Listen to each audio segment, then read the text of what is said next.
We will hear argument this morning in Case 23-939, Trump versus United States. Mr. Sauer. Mr. Chief Justice, and may it please the Court. Without presidential immunity from criminal prosecution, there can be no presidency as we know it. For 234 years of American history, no president was ever prosecuted for his official acts.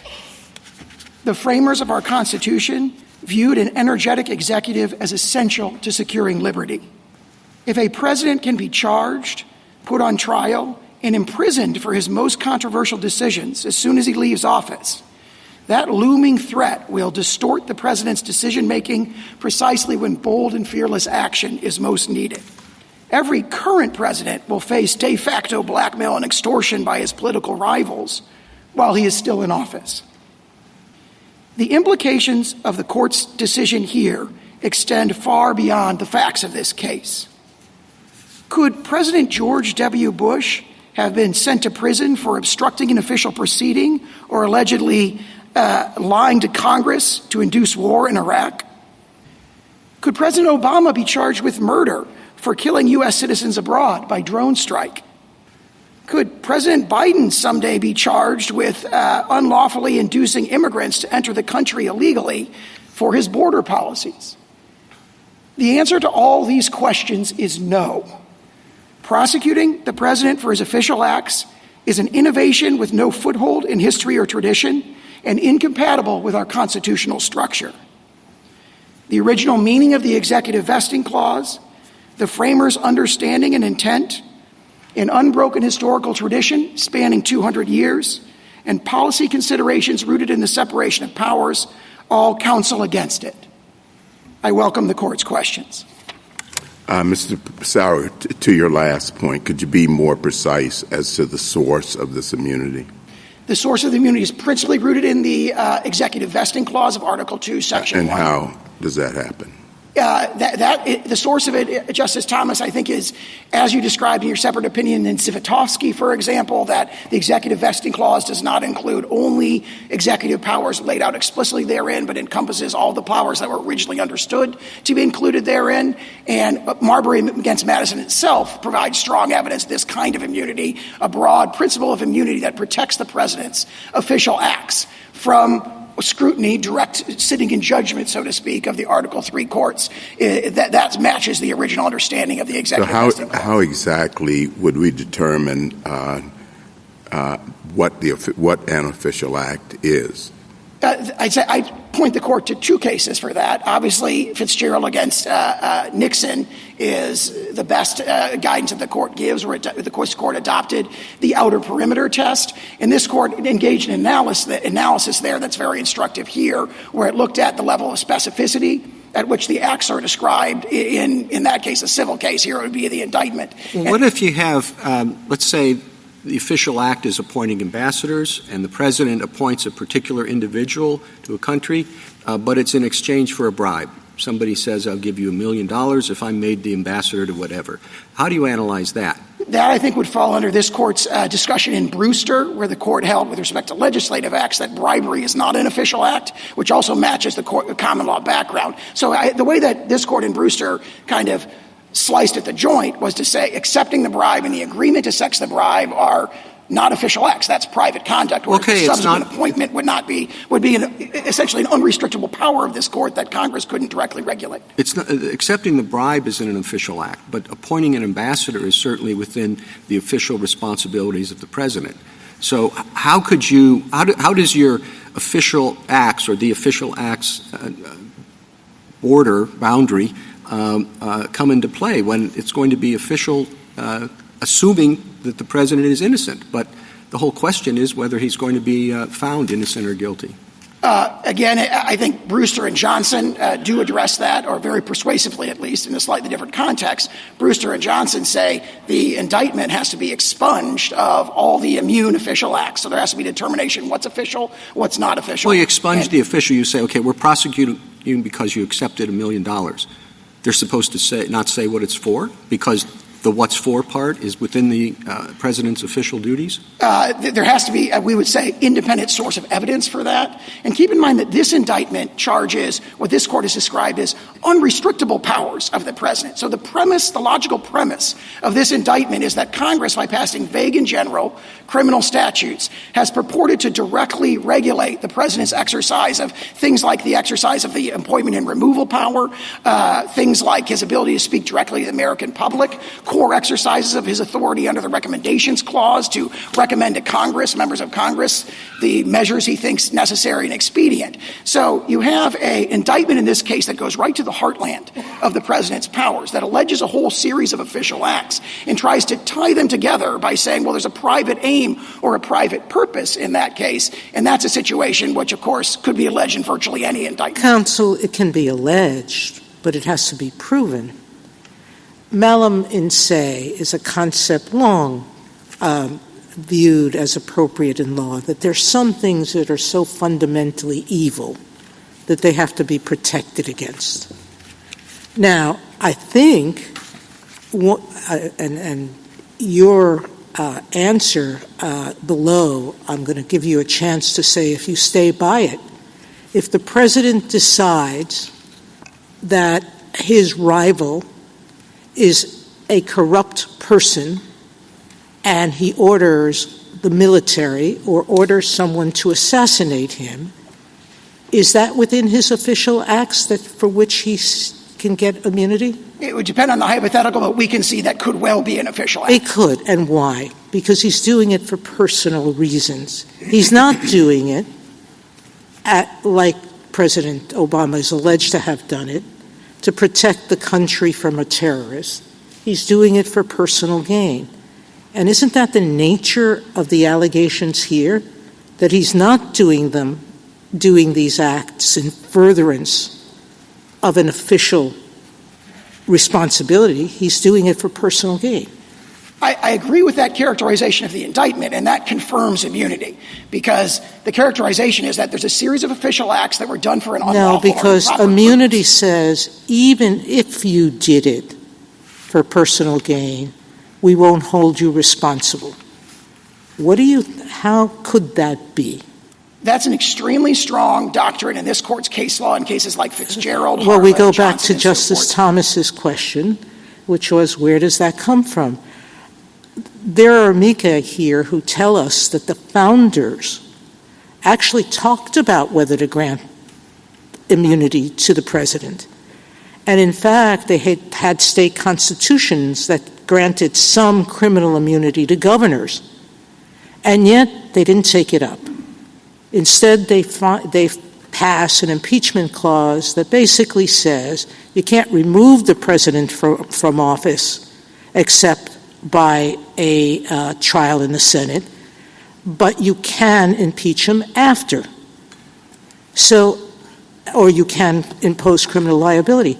We would be creating a situation in which we would be saying, this is what you're asking us to say, which is that a president is entitled not to make a mistake, but more than that. A president is entitled for total personal gain to use the trappings of his office. That's what you're trying to get us to hold, without facing criminal liability. Your Honor, I would say three things in response to that. First, the doctrine that immunity does not turn on the allegedly improper motivation or purpose is something that this court has reaffirmed in at least 9 or 10 That's cases. absolute immunity, but qualified immunity does say that whatever act you take has to be within what a reasonable person would do.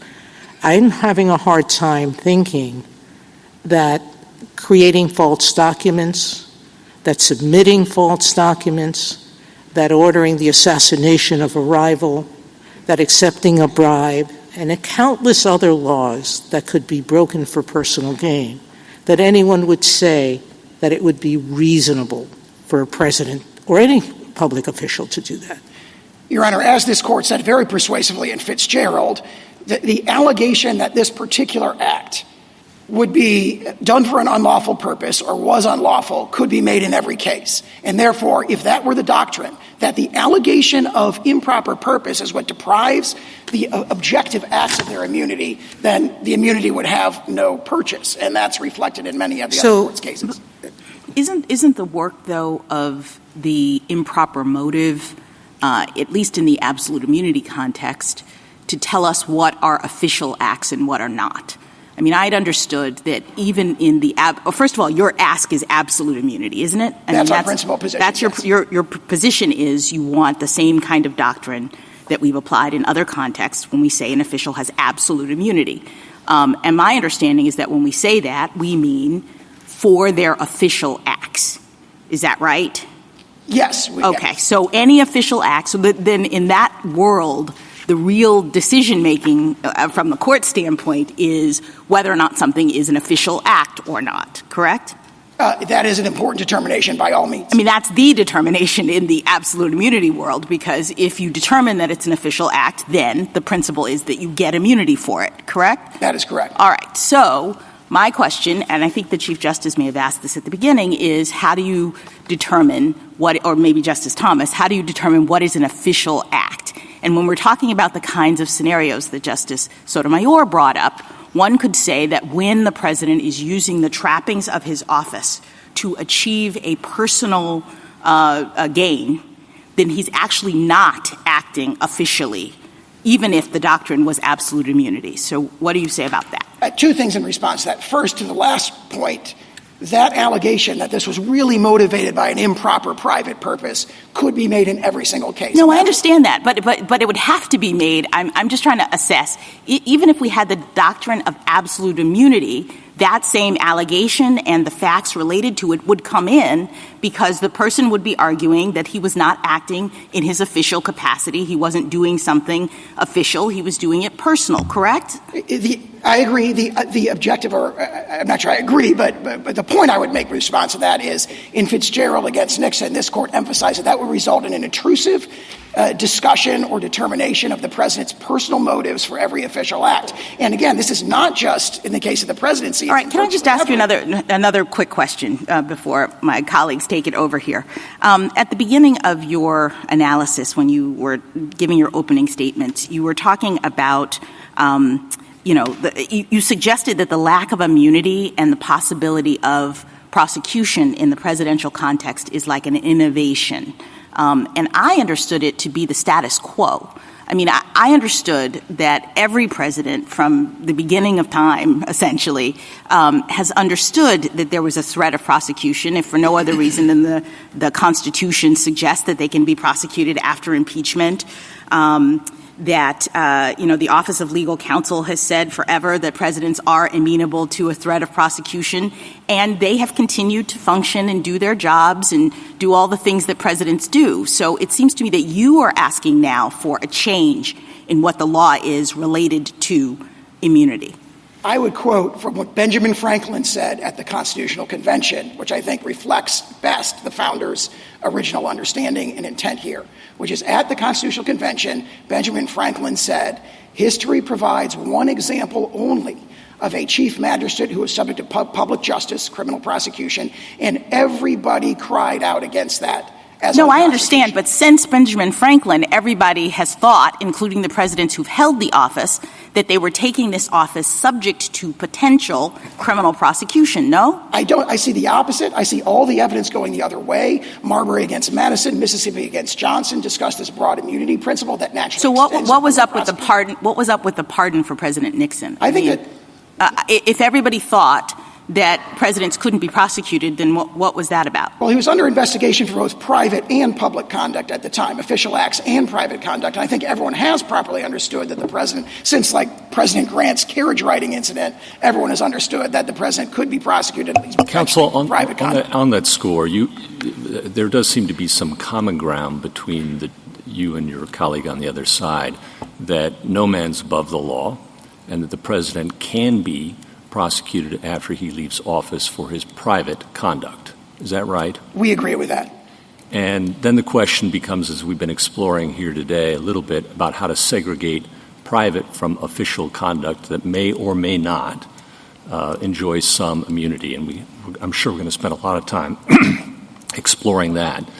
But the D.C. Circuit in Blazing Game, Chief Judge there, joined by the panel, expressed some views about how to segregate private conduct for which no man is above the law from official acts. Do you have any thoughts about the test that they came up with there? Yes, we think in the main that test, especially if it's understood through the lens of Judge Katsas' separate opinion, is a very persuasive test. It would be a great source for this court to rely on in drawing this line. And it emphasizes the breadth of that test. It talks about how actions that are, plausibly connected to the president's official duties are official acts. And it also emphasizes that if it's a close case or it appears there's considerations on the other side, that also should be treated as immune. Those are the aspects of that we'd emphasize as potentially guiding the court's discretion. And that left open, here. In that case, the possibility of further proceedings and trial.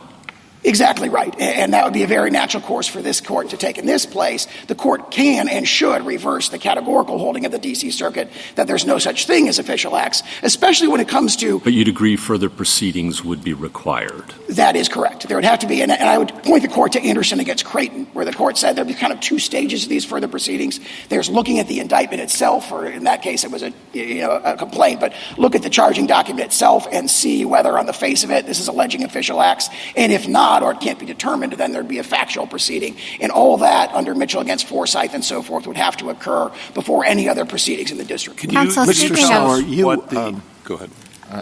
Mr. Sauer, you began by explaining why you believe that immunity from criminal prosecution is essential for the proper functioning of the presidency.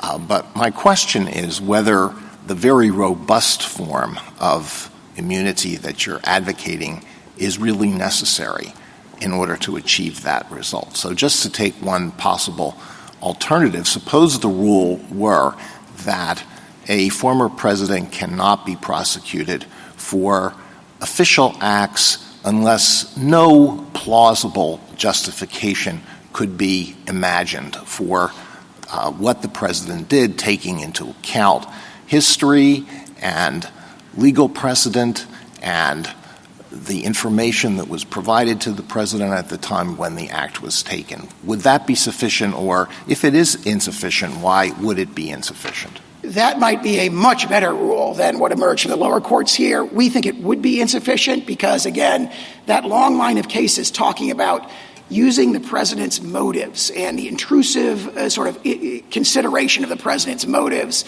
as transforming acts to official and unofficial would come into play. And of course, once you can make that allegation, all of a sudden you've opened the door. You no longer have a per se clear bright line rule. You have a determination in every single case. Well, what if it were not? What if it did not involve any subjective element? It was purely objective. You would look objectively at the various relevant factors. That sounds to me a lot like Blazing Game, and especially viewed through the lens of Judge Katsas' separate opinion, and that may not be different than what we're proposing to the court today. Well, Blazing Game had to do with the difference between official conduct and private conduct, right? That's correct. I understood the court to be asking that. No, this would apply, and just a possibility. I don't know whether it's a good idea or a bad idea or whether it can be derived from the structure of the Constitution or the vesting clause or any other source. But this would be applied in on purely objective grounds when the president invokes an official power in taking the action that is at issue. Yes, I believe the reason I think of Blazing Game is because it talks about an objective, context-specific determination to winnow out what's official and what is purely private conduct. And again, with a strong degree of deference to what I'm sorry. If I understood Justice Alito, he's suggesting not that. He's suggesting whether, even if it is an official act, whether you still grant immunity if that act is not plausibly viewed as within the realm of law. He can correct me if I'm wrong. That was the question. That, I think, would be a superior rule than the categorical denial that emerged in the trial court here. I do think it would I'm not quite sure why he used the word plausible, because that seems to negate might as well give absolute if you're saying plausible, because anybody could argue plausibility. We don't even require plausible. We require reasonable in qualified immunity. So, well, I mean, one might argue that it isn't plausibly legal to order SEAL Team 6, and I don't want to slander SEAL Team 6 because they're honorable officers, and they are bound by the Uniform Code of Military Justice not to obey unlawful orders. But no, I think one could say that it's not plausible that is legal, that action would be legal. And I'm sure I've thought of lots of hypotheticals. I'm sure you've thought of lots of hypotheticals where a president could say, I'm using an official power, and yet the president uses it in an absolutely outrageous manner. That, if we're an objective determination, may well be an interesting approach to take. So apply it to the allegations here. What is plausible about the president assisting in creating a fraudulent slate of electoral candidates? Assuming you accept the facts of the complaint on their face, is that plausible that would be within his right to do? Absolutely, Your Honor. We have the historical precedent we cited in the lower courts of President Grant sending federal troops to Louisiana and Mississippi in 1876 to make sure that the Republican electors got certified in those two cases, which delivered the election to Rutherford B. Hayes. The notion that it's completely implausible, I think, just can't be supported based on the face of this indictment or even knowing that the slate is fake. Knowing that the slate is fake, that they weren't actually elected, that they weren't certified by the state. He knows all those things. The indictment itself alleges, I dispute that characterization. The indictment affixes the word label to the so-called fraudulent electors. It affixes the word fraudulent, but that's a complete mischaracterization. On the face of the indictment, it appears that there was no deceit about who had emerged from the relevant state conventions, and this was being done as an alternative basis. But I want to address a more higher level point, a fundamental point, which is that, as Justice Alito's question indicated, there's a whole series of structural checks other than criminal prosecution that are designed to deter these kind of, outlandish scenarios or extraordinarily obviously illegal things. And that's been viewed in this court's opinions going all the way back to at least Martin against Mott. Where do you think the D.C. Circuit went wrong in how it determined what was official versus what's personal? Well, I read the opinion below in this particular case as adopting a categorical view. It does not matter is the logic of their opinion, because there is no immunity for official acts, and therefore, that's the end of the story. I don't really think they went wrong in Blasingame in the civil context when they engage in the same determination with respect to what's official and what isn't official. There, we agree with most of what that opinion says. And for some official acts that are not within the Article II exclusive power, okay, so official acts but not within the Article II exclusive power, even for those, I assume you would think that a clear statement has to be required, a clear statement in the statute covering the president if the president's official acts are going to be criminalized. Absolutely. Obviously, the issue is, at the highest possible level when it comes to the unrestrictable powers, like as in this indictment, the allegation. Well, I'm assuming the exclusive powers are walled off and can't be prosecuted before there's a lot of official powers that are not exclusive to the president under his Article II authority. But for those, I understood you to be saying at a minimum there would need to be a clear statement in the statute referencing the president so that the president's on notice and can conduct himself or herself accordingly. That's absolutely correct, and that'd be consistent both with Franklin and Public Citizen and cases, a long series of other clear statements. Can I follow up on that? Ask you, go ahead. Go ahead. So you concede that private acts don't get immunity? We do. Okay.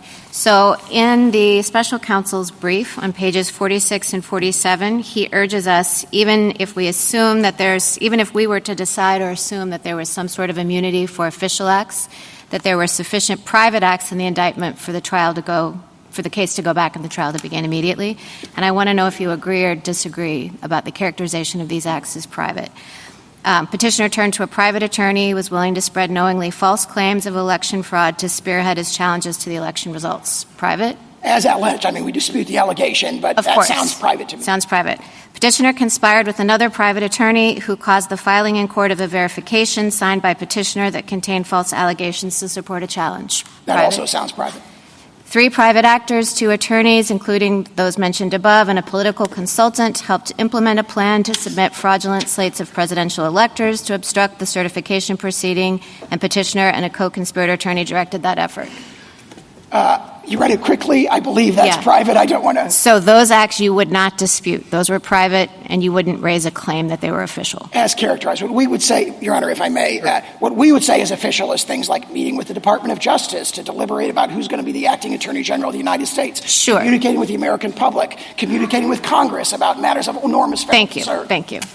Thank you, counsel. And what is the consequence in terms of going forward with your acknowledgement that those are private acts as opposed to official acts? If you look at the indictment here, there's a bunch of acts that we think are just clearly official.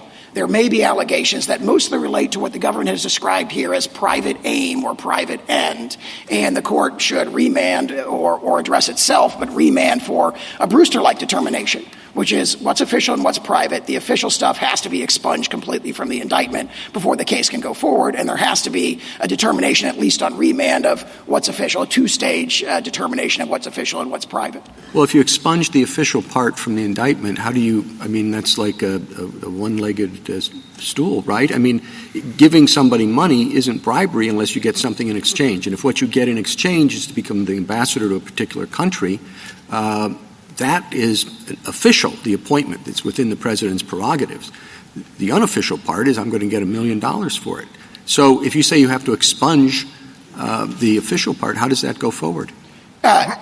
This particular indictment, where we say virtually all the overt conduct is official, we don't believe it would be able to go forward. I mean, there could be a case where it would, but if you look at even the government's brief in this case divides up the indictment into things that, other than the electors' allegations, don't really they haven't disputed that they are official acts. But what they do is say, well, we tie it all together by characterizing it as done, and these are the allegations that the court just referred to, by an improper private aim or private end. Again, that's their words, and that just runs loggerheads, dead set against this court's case law, saying you don't look at, with immunity determinations, the improper motivation or purpose. Thank you. Justice Thomas? Mr. Sauer, in assessing the official acts of a president, do you differentiate between the president acting as president and the president acting as candidate? Yes, we do, and we don't dispute, essentially, the blazing game discussion of that. Okay. But, of course, that has to be done by objective determinations, not by looking at what was the purpose of what you did this. And that's the most important point there. Did you, in this litigation, challenge the appointment of special counsel? Not directly. We have done so in the Southern District of Florida case, and we totally agree with the analysis provided by Attorney General Meese and Attorney General Mukasey. And it points to a very important issue here, because one of their arguments is, of course, that, we should have this presumption of regularity. That runs into the reality that we have here an extraordinary prosecutorial power being exercised by someone who was never nominated by the president or confirmed by the Senate at any time. So we agree with that position. We hadn't raised it yet in this case when this case went up on appeal. Justice Alito? When you say that the official act should be expunged from the indictment, that in itself would not achieve very much unless evidence of those official acts were precluded at trial. So is that what you're saying, that the prosecution should not be permitted at trial to prove the official acts as part of the conspiracies that are alleged? Absolutely, and we think that's just the clear implications of Brewster and Johnson and their discussion in a very analogous context. Thank you. Justice Sotomayor? I'm a little bit confused by that. If you have a scheme to defraud or a scheme to accept bribery, there's evidence from which you can infer that scheme, and one of it is that the appointment actually happened. It's an official act. You wouldn't expunge that as evidence. You would instruct the jury that there's no liability for the actual appointment, that the liability is for accepting the bribe. Similarly here, I don't think the indictment is charging that the obstruction occurred solely because of conversations with the Justice Department.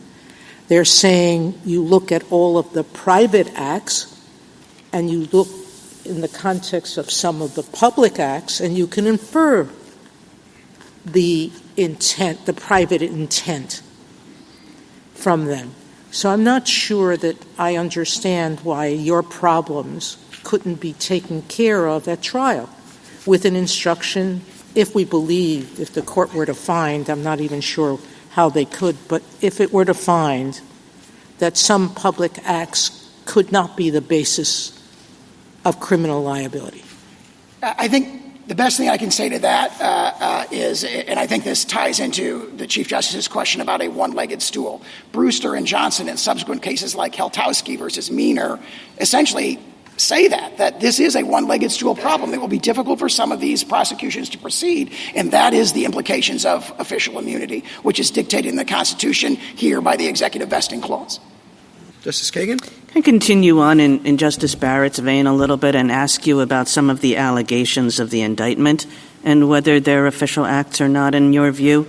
So the defendant signed a verification affirming false election fraud allegations made on his behalf and a lawsuit filed in his name against the Georgia governor. I don't think we've disputed that that's official. I'm sorry, that is unofficial. That's unofficial. Same for the defendant called the chairwoman of the Republican National Committee, asked her to gather electors in targeted states, falsely represented to her that such electors' votes would be used only if ongoing litigation in one of the states changed the results in the defendant's favor. We have taken the position that that is official. That's official? Yes. Why would that be official? Because the organization of alternate slates of electors is based on, for example, the historical example of President Grant is something that was done pursuant to and ancillary and preparatory to the exercise of the core recommendation clause power. So when President Trump couldn't he have taken this action just in the status of a candidate? The fact that he could have done so doesn't demonstrate that he did do so in this case. And based on the allegations, we think it's clear he did not, that this was done in an official capacity. The defendant asked the Arizona House Speaker to call the legislature into session to hold a hearing based on their claims of election fraud. Absolutely an official act for the president to communicate with state officials on a matter of enormous federal interest and concern, attempting to defend the integrity of a federal election, to communicate with state officials and urge them to view what he views as their job under state law and federal law. That's an official act. Well, attempting to defend the integrity of the election, I mean, that's the defense. The allegation is that he was attempting to overthrow an election. Essentially, exactly right. And neither allegation of what the purpose is should make a difference as to whether it's immune. That is extremely strong precedent from this court. Does it strike you as odd that your understanding of immunity goes way beyond what OLC has ever claimed for a former president? I view the OLC opinions here as strongly supporting us, because any time a congressional statute basically got anywhere near touching the president's prerogatives, they've said, we're going to interpret the statute narrowly to avoid that. So well, that's a different question. I mean, what OLC has always said is that sitting presidents get immunity, but former presidents, no. Now, there might be a different argument made about whether a statute or whether a statute as applied to particular conduct is properly available against the president. But that's a very different argument than the immunity claim that you're making here, which OLC has definitively not supported. I don't know if I'd put it that way. I don't recall an opinion directly addressing it, but more fundamental to us, Your Honor, is in fact the language of cases like Marbury and statements like made by Benjamin Franklin at the Constitutional Convention, statements of George Washington talking about the massive risk of factional strife and how that could destroy the republic and erect a new government on the ruins of public liberty. That's what we rely on principally here. I cite the OLC opinions because, of course, what you see there is a very strong trend that if there's any statute that might trench in any way on the president's prerogatives, which they interpret it to avoid that.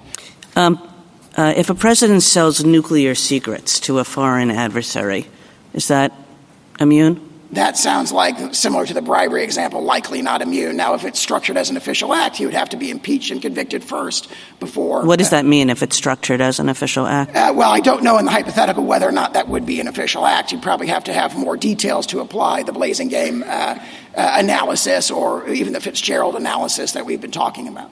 How about if a president orders the military to stage a coup? I think that, as the Chief Justice pointed out earlier, where there is a whole series of, sort of guidelines against that, so to speak, like the UCMJ prohibits the military from following a plainly unlawful act. If one adopted Justice Alito's test, that would fall outside. Now, if one adopts, for example, the Fitzgerald test that we advanced, that might well be an official act, and he would have to be, as I'll say in response to all these kinds of hypotheticals, has to be impeached and convicted before he can be criminally prosecuted. But I emphasize to the court that— Well, he's gone. Let's say this president who ordered the military to stage a coup, he's no longer president. He wasn't impeached. He couldn't be impeached. But he ordered the military to stage a coup, and you're saying that's an official act. I think it would depend. That's immune. I think it would depend on the circumstances whether it was an official act. If it were an official act, again, he would have to be impeached. Well, what does that mean, depend on the circumstances? He was the president. He is the commander-in-chief. He talks to his generals all the time, and he told the generals, I don't feel like leaving office. I want to stage a coup. Is that immune? If it's an official act, there needs to be impeachment and conviction beforehand because the framers viewed that kind of If it's an official act, is it an official act? If it's an official act, it's impeachment. Is it an official act? On the way you've described that hypothetical, it could well be. I just don't know. You'd have to, again, it's a fact-specific, context-specific determination. That answer sounds to me as though it's like, yeah, under my test, it's an official act, but that sure sounds bad, doesn't it? Well, it certainly sounds very bad, and that's why the framers have a whole series of structural checks that have successfully, for the last 234 years, prevented that very kind of extreme hypothetical. And that is the wisdom of the framers. What they viewed as the risk that needed to be guarded against was not the notion that the president might escape, a criminal prosecution for something, sort of very, very unlikely in these unlikely scenarios. They viewed much more likely and much more destructive to the republic the risk of factional strife discussed by George Washington. The framers did not put an immunity clause into the Constitution. They knew how to. There were immunity clauses in some state constitutions. They knew how to give legislative immunity. They didn't provide immunity to the president. And, not so surprising, they were reacting against a monarch who claimed to be above the law. Wasn't the whole point that the president was not a monarch and the president was not supposed to be above the law? I would say two things in response to that. Immunity, they did put an immunity clause in a sense. They put in the executive vesting clause, which was originally understood to adopt a broad immunity principle that's set forth in the very broad language of Marbury against Madison. And also, they did discuss and consider what would be the checks on the presidency. And they did not say, we need to have criminal prosecution. Right there at the Constitutional Convention, Benjamin Franklin says, we don't have that. That's not an option. Everybody cried out against that as unconstitutional. The structural check we're adopting is impeachment. And they're very clear on that in pages 64 to 69 of the second volume of Farrand. Thank you. Justice Gorsuch? Just returning to the Chief Justice's hypothetical about the ambassador sale and bribery. Congress has a statute that specifically names the president and says he can be criminally prosecuted for bribery, presumably after he leaves office. Outside the core areas that Justice Kavanaugh was talking about, when Congress speaks clearly, couldn't a statute like that, Congress provide a statute like that would allow all manner of evidence to come in to prove the case? I think our position is that would have to be an unofficial act, purely private conduct for that prosecution to go forward. All right, but outside the core areas of executive power, if there is a clear statement from Congress that something is unlawful and it applies to the president, I'm struggling to see why in that case, perhaps, the evidence could come in. The strongest possible case, in our view, is what you've described as kind of the core executive powers, the unrestrictable powers within the meaning of SELA law. But again, the holding of, for example, Brewster and Johnson that we've relied on doesn't turn on how central it is of a legislative act. It just says if it's an official act, which here we would say applies basically the outer perimeter test of Fitzgerald against Nixon, that doesn't come in. What would happen if presidents were under fear that their successors would criminally prosecute them for their acts in office, whether they're engaged in drone strike, all the hypotheticals? I'm not going to go through them. It seems to me like one of the incentives that might be created is for presidents to try to pardon themselves. Do you have any thoughts about that? That is, didn't think of that until Your Honor asked it. That is certainly one incentive that might be creative. What we think is most important. We've never answered whether a president can do that. Happily, it's never been presented to us. And if the doctrine of immunity remains in place, that's likely to remain the case for those very issues. As Fitzgerald, I think, very powerfully emphasized, the real concern here is there going to be bold and fearless action? Is the president going to have to make a controversial decision where his political opponents are going to come after him the minute he leaves office? Is that going to unduly deter? Is that going to dampen the ardor of that president to do what our constitutional structure demands of him or her, which is bold and fearless action in the face of controversy? And perhaps if he feels he has to, he'll pardon himself every 4 years from now on. But that, as the court pointed out, wouldn't provide the security because the legality of that is something that's never been addressed. Now, one of the checks and balances, in addition to impeachment that you've discussed, is subordinate liability. You don't contest that everybody following an unlawful order beneath the President of the United States can be immediately prosecuted, do you? I'm sorry, if the court is asking whether they could be... If the president gives an unlawful order, call in the troops, all the examples we've heard, every subordinate beneath him faces criminal prosecution, don't they? That is what Gouverneur Morris said explicitly at the Constitutional Convention, that his coadjutors could be prosecuted. There is an important caveat because, of course, there would have to be a statute that would govern that for them to be prosecuted. Oh, we've got lots of statutes. The criminal law books are replete. But, I mean, do you agree, is that one check that's available? Absolutely. And again, the only caveat that I was making is if that statute was doing what Marbury says you can't do, which is going after the subordinates to restrict, for example, a core executive function, the Franklin Clear Statement Rule might be triggered, and you might not be able to go after that president. So I don't think Congress can say, well, we can't go after the president directly, but we're going to criminalize the way that the president speaks to Congress under the exercise of the Recommendations Clause, and therefore we're going to put in a criminal statute that says if you provide false information to Congress in carrying out the president's recommendation powers, you can be immediately prosecuted. That would at least be a very difficult question. But the fundamental point of drawing that distinction between the president himself and his coadjutors, in the word of Gouverneur Morris of the Constitutional Convention, is an excellent distinction. Justice Kavanaugh? Just follow up on the OLC opinions question. As you read them, and I think I read them, they articulate a clear statement rule as to this court's cases for covering official acts.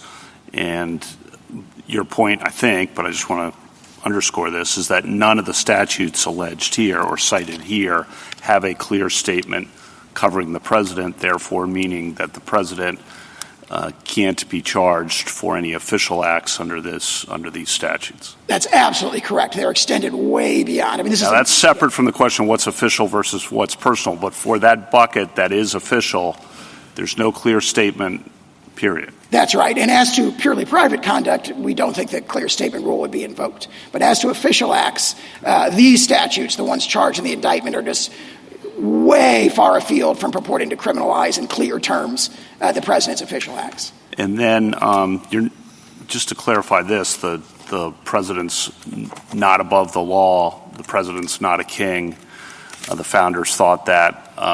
I think your point in response to that is the president is subject to prosecution for all personal acts, just like every other American for personal acts. The question is acts taken in an official capacity. That's correct. And even those, of course, if there was an impeachment and conviction, could be prosecuted on our view. And we'd emphasize the whole series of structural checks in addition to that, which deter those and have successfully deterred presidential misfeasance for 234 years. Then on the source of immunity, it's not explicit in the Constitution, but also executive privilege is not explicit in the Constitution, yet in United States versus Nixon, the court unanimously said that the Article II executive power in the Constitution encompassed executive privilege, and the same principle presumably would apply to executive immunity being encompassed within that executive power as historically understood.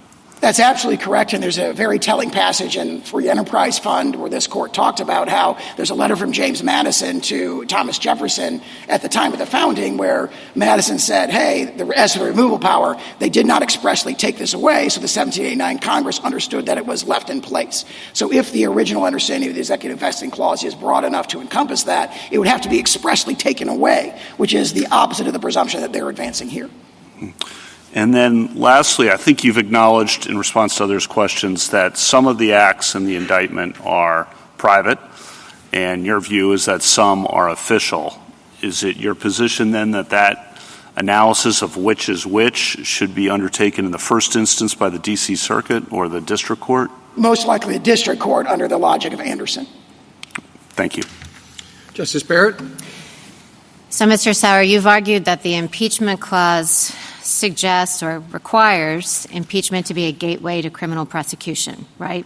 Yes, I think that's the plain meaning of that second phrase in the clause. Okay, so there are many other people who are subject to impeachment, including the 9 sitting on this bench, and I don't think anyone has ever suggested that impeachment would have to be the gateway to criminal prosecution for any of the many other officers subject to impeachment. So why is the president different when the impeachment clause doesn't say so? Someone very important has made the opposite suggestion as to the president himself, which is Solicitor General Bork, which is reaffirmed in the OLC opinions on this, where Solicitor General Bork in 1973, as to the issue of the vice president, reviewed the historical materials, and he said the sequence is mandatory only as to the president. That is DOJ's view of the original understanding of the impeachment judgment clause, which is exactly our position. The sequence is mandatory only as to the president. Keep in mind that the criminal prosecution of a president prior to impeachment contradicts, in our view, the plain language of the Constitution, but also hundreds of years of history. And what DOJ admits is the framers' intent. And so we say that that practice, whatever its validity, should not be extended to this novel context where it clashes with the constitutional structure. What if the criminal conduct isn't discovered until after the president is out of office? So there was no opportunity for impeachment. We say the framers assumed the risk of under-enforcement by adopting these very structural checks. As Justice Scalia said in Morrison against Olson, the separation of powers prevents us from righting every wrong, but it does so that we do not lose liberty. Okay, and the special counsel makes a point that I think is a pretty compelling one. You admit that if the president were successfully impeached, that he could be criminally prosecuted after impeachment, right? Assuming the prosecution was for the same conduct of which he was convicted, not impeached. He must be convicted. That word conviction is right there in the clause. Okay, granted. But you also say that these criminal statutes, unless they explicitly mention the president, don't apply to him. So how can you say that he would be subject to prosecution after impeachment while at the same time saying that he's exempt from these criminal statutes? Well, there are statutes, as they concede, where Congress has purported to do so. 2 or 3. They haven't done a comprehensive review. I think it looks like all they did was text search for president in 18 U.S. Code. Again, under Franklin, that's a very telling indication that the word president is not in the statute. It isn't necessarily a magic word requirement, so to speak. But more fundamentally than that, they concede there are statutes that exist. In addition to that, much impeachment could occur as a result of private conduct. So the impeachment judgment clause does do significant work by authorizing the subsequent prosecution of a president there, because what the framers, if you look at what they're discussing in the thing, or in the Constitutional Convention, is principally concerns about private conduct, which of course we concede are not immune. Okay, so just to pick up Justice Kagan's example of a president who orders a coup, let's imagine that he is impeached and convicted for ordering that coup, and let's just accept for the sake of argument your position that that was official conduct. You're saying that he couldn't be prosecuted for that even after conviction in an impeachment proceeding if there was not a statute that expressly referenced the president and made it criminal for the president? There would have to be a statute that made a clear statement that Congress purported to regulate the president's conduct. Okay, thank you. Justice Jackson?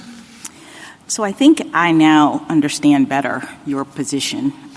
In your discussions with Justice Kavanaugh, it became clear that you are saying that for the private acts of a president, there's no immunity, but for the official acts of the president, there is immunity.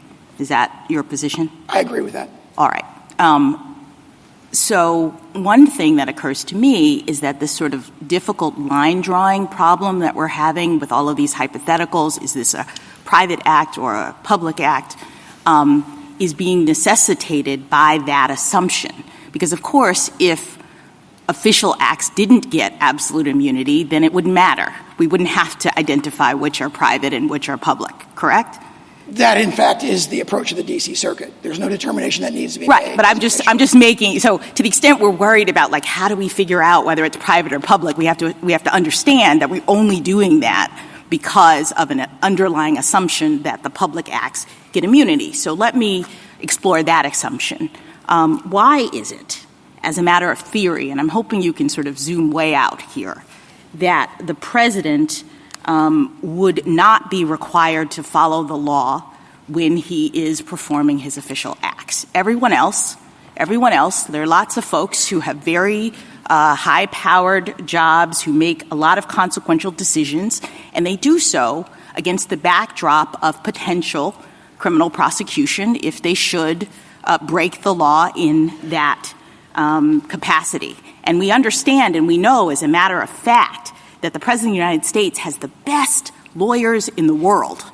When he's making a decision, he can consult with pretty much anybody as to whether or not this thing is criminal or not. So why would we have a situation in which we would say that the president should be making official acts without any responsibility for following the law? I respectfully disagree with that characterization. The president absolutely does have responsibility. He absolutely is required to follow the law in all of his official acts. But the remedy for that is the question: could he be subject to personal vulnerability, sent to prison for making a bad decision after he leaves office? But other people who have consequential jobs and who are required to follow the law make those determinations against the backdrop of that same kind of risk. So what is it about the president? I've heard you say it's because the president has to be able to act boldly, make kind of consequential decisions. Sure, but again, there are lots of people who have to make life and death kinds of decisions, and yet they still have to follow the law. And if they don't, they could be sent to prison, et cetera, et cetera. So I say two things in response to that, Yes. both from Fitzgerald. That's the very sort of inference or reasoning that this court rejected in Fitzgerald. No, but Fitzgerald was a civil situation in which the president actually was in a different position than other people because of the nature of his job, the high-profile nature, and the fact that he touches so many different things. When you're talking about private civil liability, anybody on the street can sue him. We could see that the president was sort of different than the ordinary person when you say, should he be immune from civil liability from anybody who wants to sue him?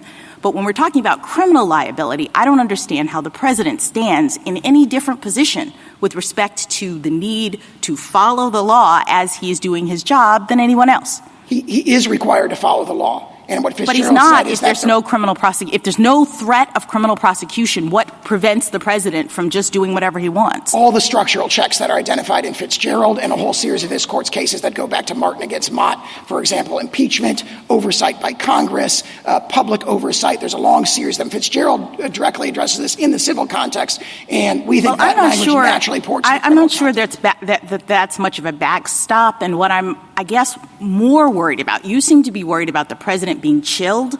I think that we would have a really significant opposite problem if the president wasn't chilled. If someone with those kinds of powers, the most powerful person in the world, with the greatest amount of authority, could go into office knowing that there would be no potential penalty for committing crimes, I'm trying to understand what the disincentive is from turning the Oval Office into, the seat of criminal activity in this country. I don't think there's any allegation of that in this case. And what George Washington said is, what Benjamin Franklin said is, we view the prosecution of a chief executive as something that everybody cried out against as unconstitutional. And what George Washington said is, we're worried about factional strife, which will let me put this worry on the table. If the potential for criminal liability is taken off the table, wouldn't there be a significant risk that future presidents would be emboldened to commit crimes with abandon while they're in office? It's right now the fact that we're having this debate because OLC has said that presidents might be prosecuted. Presidents from the beginning of time have understood that that's a possibility.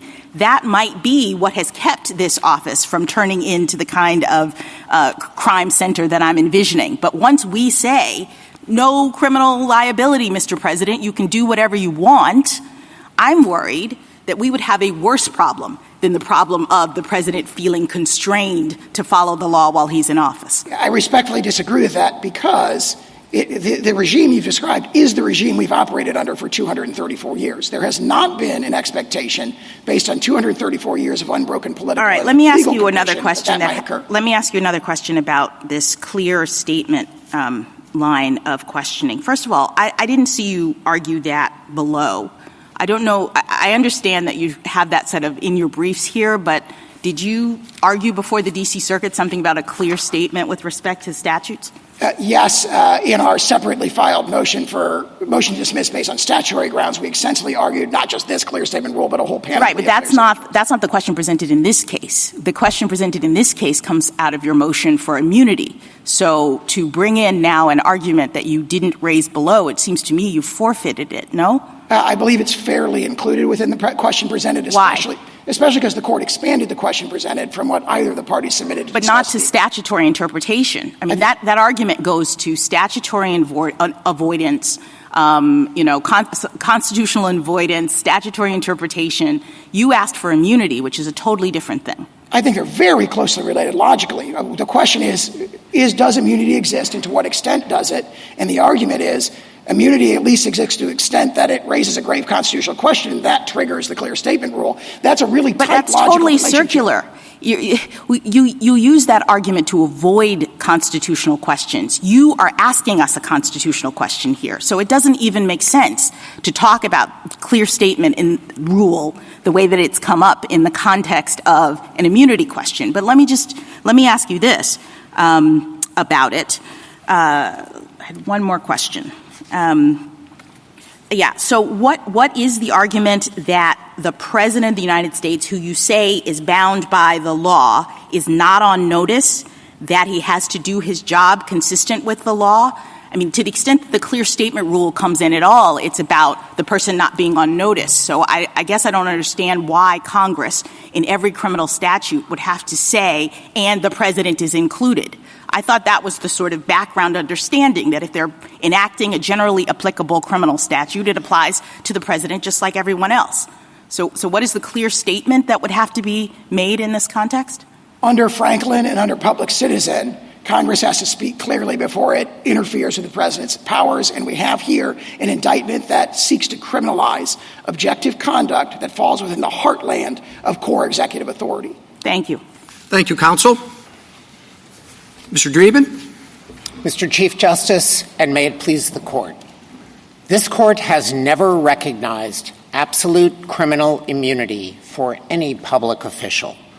Petitioner, however, claims that a former president has permanent criminal immunity for his official acts unless he was first impeached and convicted.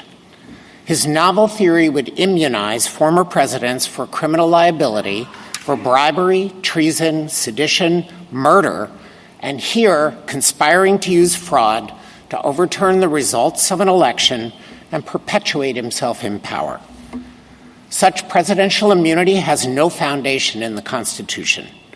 The framers knew too well the dangers of a king who could do no wrong. They therefore devised a system to check abuses of power, especially the use of official power for private gain. Here, the executive branch is enforcing congressional statutes and seeking accountability for petitioners' alleged misuse of official power to subvert democracy. That is a compelling public interest. In response, petitioner raises concerns about potential abuses, but established legal safeguards provide layers of protections, with the Article III courts providing the ultimate check. The existing system is a carefully balanced framework. It protects the president, but not at the high constitutional cost of blanket criminal immunity. That has been the understanding of every president from the framing through Watergate and up to today. This court should preserve it. I welcome the court's questions. Mr. Dreeben, does the president have immunity, or are you saying that there's no immunity, presidential immunity, even for official acts? Yes, Justice Thomas, but I think that it's important to put in perspective the position that we are offering the court today. The president, as the head of the Article II branch, can assert as applied Article II objections to criminal laws that interfere with an exclusive power possessed by the president or that prevent the president from accomplishing his constitutionally assigned functions. That is the constitutional doctrine that currently governs the separation of powers. What petitioner is asking for is a broad blanket immunity that would protect the president, a former president, from any criminal exposure absent impeachment and conviction, which has never happened in our history. And we submit that is not necessary in order to assure that the president can perform all of the important tasks that the Constitution reposes in him. Over in not so distant past, the presidents or certain presidents have engaged in various activity, coups or operations like Operation Mongoose when I was a teenager, and yet there were no prosecutions. Yes. Why? If what you're saying is right, it would seem that would have been ripe for criminal prosecution of someone. So, Justice Thomas, I think this is a central question. The reason why there have not been prior criminal prosecutions is that there were not crimes. And I want to explain why there are layers of safeguards that assure that former presidents do not have to lightly assume criminal liability for any of their official acts. At the outset, there is a statutory construction principle that is applicable here. It arises when there is a serious constitutional question about applying a criminal statute to the president's acts. It is not, and I'm sure that we will discuss this, that no statute can apply to the president in his official capacity absent a designation of the president in it. But there is a principle that if there is a serious constitutional question, courts will strive to construe the statute so that it does not apply to the president. In addition to that, the president, I think has been mentioned earlier, has access to advice from the Attorney General, and it would be a due process problem to prosecute a president who received advice from the Attorney General that his actions were lawful, absent the kind of collusion or conspiracy that itself represented a criminal violation, which I don't really see as being a realistic option. And then if I could say one more thing, because you raised the question about potential overseas taking of life.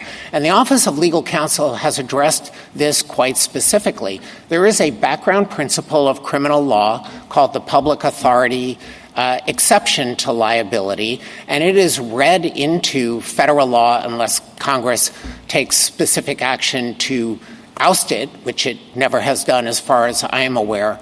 And in a case in which the president sought to engage in overseas activity that would result in the taking of life, OLC did not say the federal murder statute doesn't apply. That would be the thrust of my friend's argument on clear statement. Instead, OLC went through an extensive analysis on why the public authority defense would prevent it from being considered a violation of law to go after a terrorist, for example. The Court of Appeals below, whose decision we're reviewing, said, quote, a former president can be prosecuted for his official acts because the fact of the prosecution means that the former president has allegedly acted in defiance of the laws. Do you agree with that statement? Well, I think it sounds tautologically true, but I want to underscore that the obligation of a president is to take care that the laws are faithfully executed. Well, I think it sounds tautologically true as well, and that, I think, is the clearest statement of the Court's holding, which is why it concerns me. As I read it, it says simply a former president can be prosecuted because he's being prosecuted. Well, I would not suggest that that's either the proper approach in this case or certainly not the government's approach. A prosecution does, of course, invoke federal criminal law. The allegations have to be presented to a grand jury, which votes upon the indictment. Well, that's what I mean, shortly after that statement in the court, that court's opinion, that's what they said. But there's no reason to worry because the prosecutor will act in good faith, and there's no reason to worry because a grand jury will have returned the indictment. Now, you know how easy it is in many cases for a prosecutor to get a grand jury to bring an indictment, and reliance on the good faith of the prosecutor may not be enough in the some cases. I'm not suggesting here. So if it's tautological, and those are the only protections that the Court of Appeals below gave, and that is no longer your position, you're not defending that position, why shouldn't we either send it back to the Court of Appeals or issue an opinion making clear that that's not the law? Well, I am defending the Court of Appeals judgment, and I do think that there are layered safeguards that the court can take into account that will ameliorate concerns about unduly chilling presidential conduct. That concerns us. We are not endorsing a regime that we think would expose former presidents to criminal prosecution in bad faith, for political animus, without adequate evidence. A politically driven prosecution would violate the Constitution under Waite versus United States. It's not something within the arsenal of prosecutors to do. Prosecutors take an oath. The Attorney General takes an oath. So I don't want to overstate Your Honor's concern with potentially relying solely on good faith. But that's an ingredient. And then the courts stand ready to adjudicate motions based on selective prosecution, political animus. This court relied on those very protections in the Vance case just 2 years ago. But what concerns me is, as you know, the Court of Appeals did not get into a focused consideration of what acts we're talking about or what documents we're talking about because of its adoption of what you termed, and I agree quite correctly, as a tautological statement, because the fact of prosecution was enough to take away any official immunity. The fact of prosecution, they had no need to look at what courts normally look at when you're talking about a privilege or immunity question. Well, I think I would take issue, Mr. Chief Justice, with the idea of taking away immunity. There is no immunity that is in the Constitution unless this court creates it today. There certainly is no textual immunity. We do not submit that that's the end of the story. United States versus Nixon wasn't a textually based case. Neither was Nixon versus Fitzgerald. We endorse both of those holdings. But what is important is that no public official has ever had the kind of absolute criminal immunity that my friend speaks of, even with respect to the speech or debate clause. It's very narrow. It's focused on legislative acts. It's not focused on everything that a congressman does. And it responds to a very specific historical circumstance that basically involved the two other branches potentially harassing legislators and preventing them from doing their jobs. That's why it ended up in the Constitution. Nothing like that ended up in the Constitution for the presidents, and that's because one of the chief concerns of the framers was the risk of presidential misconduct. They labored over this. They adopted an impeachment structure that separated removal from office as a political remedy from criminal prosecution. This departed from the British model. The British model was you get impeached and criminally prosecuted and convicted in the same proceeding. The framers did not want that. They wanted a political remedy in case a president was engaging in conduct that endangered the nation. He could be removed. He can't be prosecuted while he's a sitting president. That's been the longstanding Justice Department position. Mr. Dreeben, you dispute the proposition that a former president has some form of immunity. But as I understand your argument, you do recognize that a former president has a form of special protection, namely that statutes that are applicable to everybody must be interpreted differently under some circumstances when they are applied to a former president. Isn't that true? It is true because, Justice Alito, of the general principle that courts construe statutes to avoid serious constitutional questions, and that has been the longstanding practice of the Office of Legal Counsel in the Department of Justice. All right, so this is more, I think, than just a quarrel about terminology, whether what the former president gets is some form of immunity or some form of special protection, because it involves this difference, which I'm sure you're very well aware of. If it's just a form of special protection, in other words, statutes will be interpreted differently as applied to a former president, then that is something that has to be litigated at trial. The former president can make a motion to dismiss and may cite OLC opinions, and the district court may say, well, that's fine. I'm not bound by OLC, and I interpret it differently, so let's go to trial. And then there has to be a trial, and that may involve great expense, and it may take up a lot of time. And during the trial, the former president may be unable to engage in other activities that the former president would want to engage in.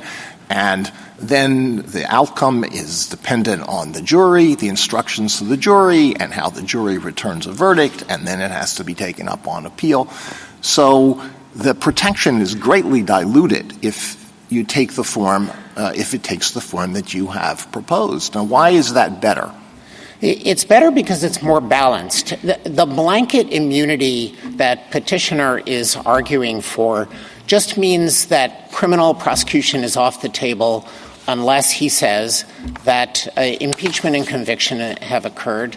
Those are political remedies that are extremely difficult to achieve in a case where the misconduct occurs close to the end of a president's term.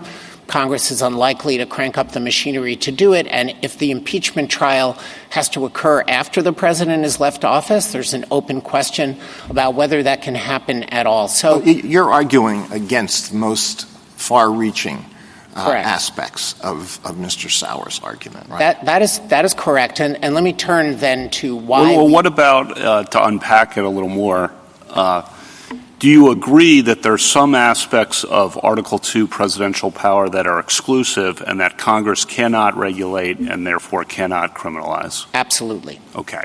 For other official acts that the president may take that are not within that exclusive power, assume for the sake of argument, this question, that there's not blanket immunity for those official acts, but that to preserve the separation of powers, to provide fair notice, to make sure Congress has thought about this, that Congress has to speak clearly to criminalize official acts of the president by a specific reference. That seems to be what the OLC opinions suggest. I know you have a little bit of a disagreement with that, and what this Court's cases also suggest. So, Justice Kavanaugh, I'd like to take all of those in turn because I don't think this Court's cases speak that broadly.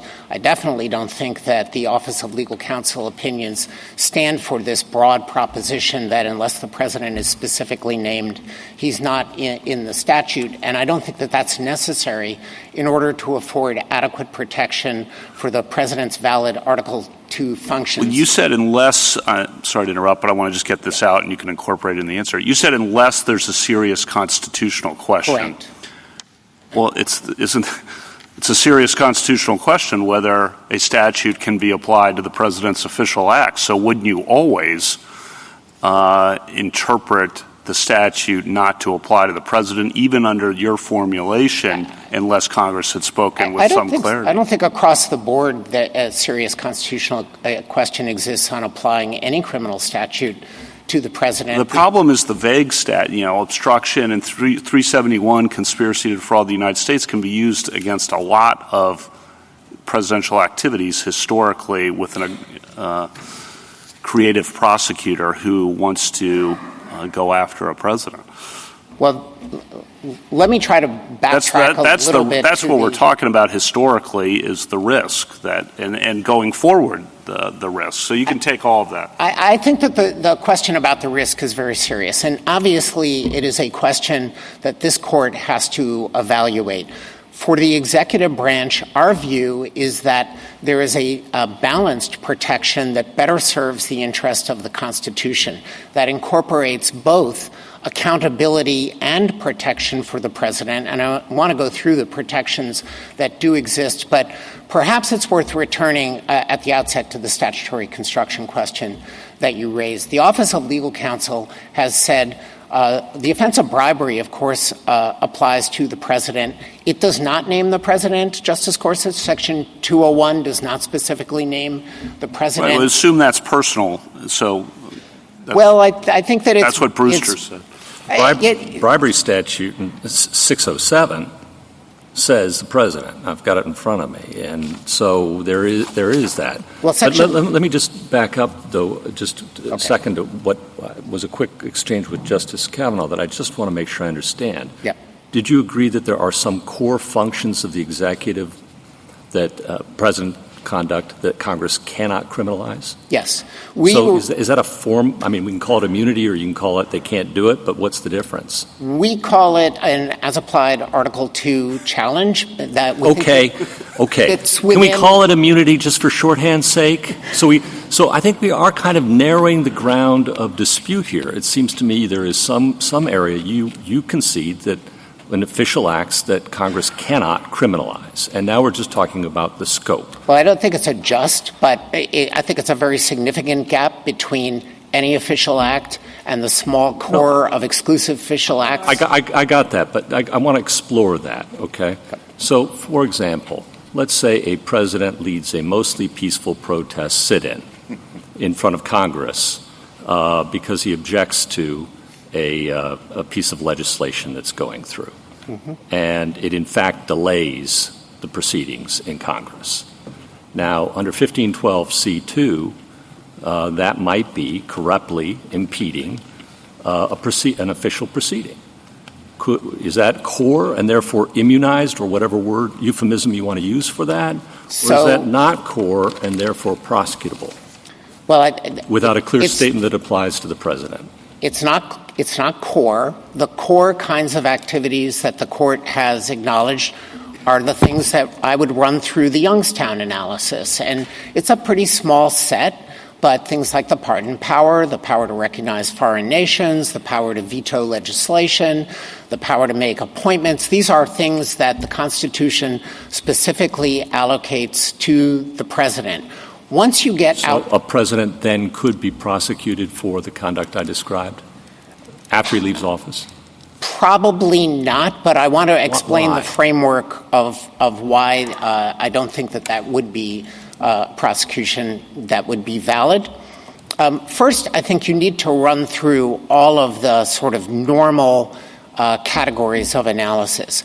Is there a serious constitutional question that's posed by applying that statute to the president? If so, then you may well default to it does not apply, at least on that fact I thought pattern. you said it. That was my question. Yes, and I you understand. said it fell outside that core.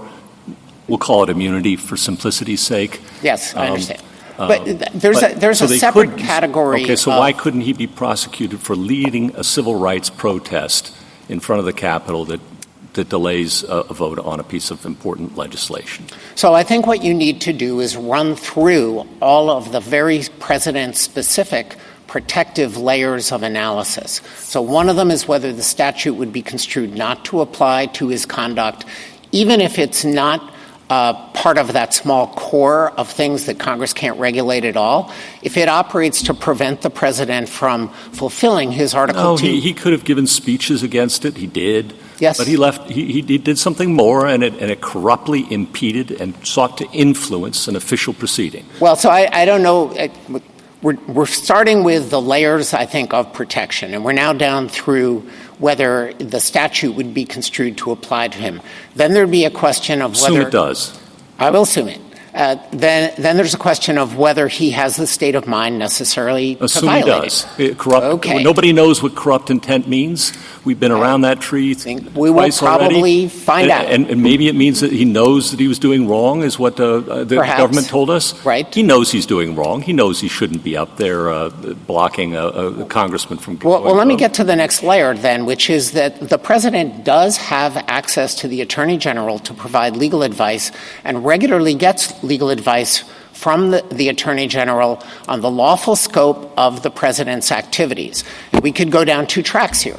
One is that the Attorney General advises him that as an incident of his Article II authority and in carrying out the functions of the presidency, he can lawfully participate in that protest. It's kind of the First Amendment analog to the president's official powers, which the court is exploring in other cases. Alternatively, the Attorney General could advise him, I'm sorry, Mr. President, there's nothing in the language of this statute that carves you out. I don't see a serious constitutional question in it because you don't have to do that. And I would advise you not to violate the criminal law. And then he could be prosecuted. No. No. If he gets a negative opinion from the Attorney General, he still couldn't be prosecuted? I'm going to assume that most presidents are not going to take but if he gets one and does it anyway, then he could be prosecuted. Well, so then if we are down at that level, I think what we are really asking is whether the president is subject to the criminal law. And our answer is yes, he is subject to the criminal law. Mr. Dreeben, can we go back to the bribery statute? I, like you, understand that the only thing that is covered by that is the president is barred from soliciting or receiving funds in any room or building in the United States. That is correct. And it's an extremely— official building. It's a very limited mention of the president. And it really, I think— So, as I understand this, there's two very limited provisions mentioning the president as included. That's right. There's a whole number of provisions that exclude the president, many, many, many more that exclude the president, correct? It's a kind of small number on both sides of the fence. Now, Justice Barrett made the point that if we say a president can't be included in a criminal law unless explicitly named, then that would bar the Senate from impeaching him for high crimes or misdemeanor, because that means that he's not subject to the law at all, correct? So I think— That's a tautology you can't escape. Justice Sotomayor, what I think that Justice Barrett was saying, and we would agree with it, is that under my friend's position, after impeachment, he could be prosecuted. But under his statutory construction approach, there'd be nothing to prosecute him for. Exactly. That's the point, which is if he's not covered by the criminal law, he can't be impeached for it, for violating it. All right. Now, could we go further on this clear statement rule? The situations, and you mentioned it earlier, in which we have looked to see if the president is covered is contextual, correct? Correct. And what are the factors that generally we'll look at? I'm thinking specifically about whether the APA covers the president. Correct. And what we did there was analyze what powers were being given to in the lawsuit, and et cetera. We looked at words, we looked at structure, we looked at separation of powers issues relating to our case law that said you can't direct the president to do anything, and this would have been a subterfuge for that, correct? All correct. All right. So I don't know why two of my colleagues, how they would fashion a clear statement rule that would say when the law says any person can't accept a bribe, that permits the president to do it.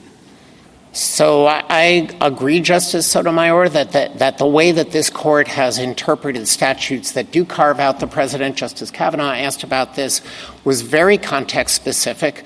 The Franklin case basically involved a holding that we are highly unlikely to say that the president is an agency, something that the government said would be a peculiar understanding of agency, when the effect of it would be that we would review the president's decisions under statutes for abuse of discretion, which is a very extraordinary thing to do. I think even going back to Marbury, this is perhaps a point on which I agree with my friend. Marbury says discretionary acts of the president are not the kind of thing that the court reviews. All right. Could I go back to your brief and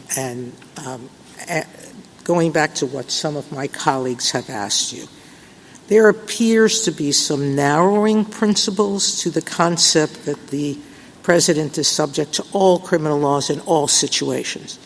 Correct. You agree that if it affects core powers, then he would not be subject to any laws that attempted to limit those core powers, that correct? Is right. You're defining core powers as those specified by Article 2. That is essentially correct, yes. All right. And the only words in the Constitution is that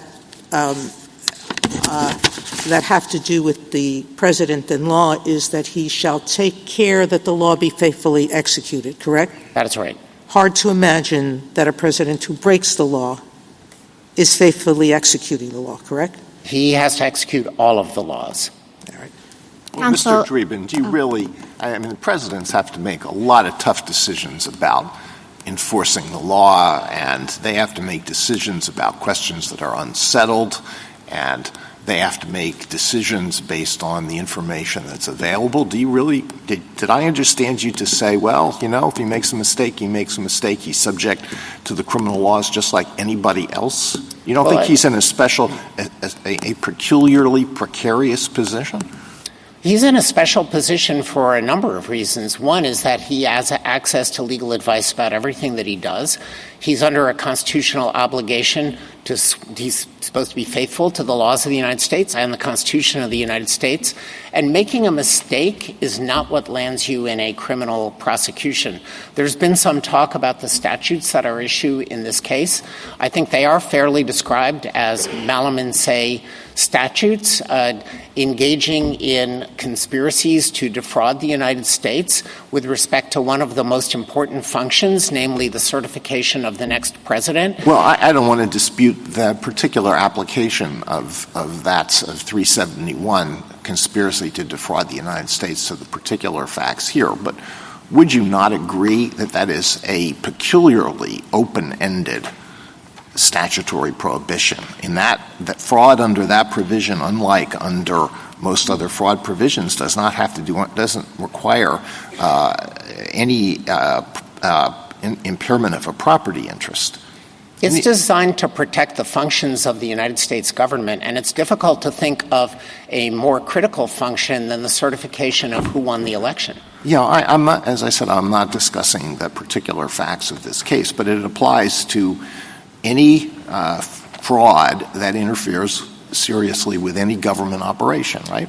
So what the government needs to show is an intent to impede, interfere, or defeat a lawful government function by deception, and it has to be done with scienter. These are not the kinds of activities that I think any of us would think a president needs to engage in order to fulfill his Article 2 duties, and particularly in a case like this one. I want to pick up on something that the court said earlier about the distinction between a public official acting to achieve public ends and a public official acting to achieve private ends. As applied to this case, the president has no functions with respect to the certification of the winner of the presidential election.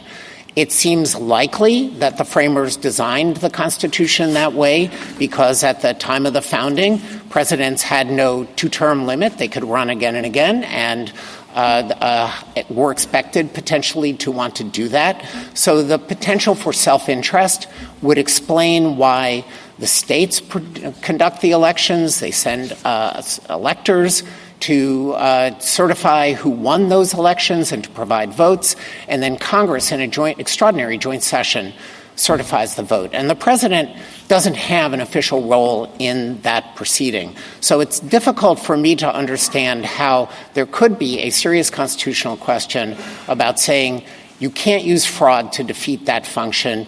You can't obstruct it through deception. You can't deprive millions of voters of their right to have their vote counted for the candidate who they chose. Thank you, counsel. Justice Thomas? Justice Alito? Could we just briefly review the layers of protection that you think exists? And I'm going to start with what the D.C. Circuit said. So the first layer of protection is that attorneys general and other Justice Department attorneys can be trusted to act in a professional and ethical manner, right? Yes. How robust is that protection? I mean, most of the vast majority of attorneys general and Justice Department attorneys, and we both served in the Justice Department for a long time, are honorable people, and they take their professional ethical responsibilities seriously. But there have been exceptions, right, both among attorneys general and among federal prosecutors. There have been rare exceptions, Justice Alito, but when we're talking about layers of protection, I do think this is the starting point.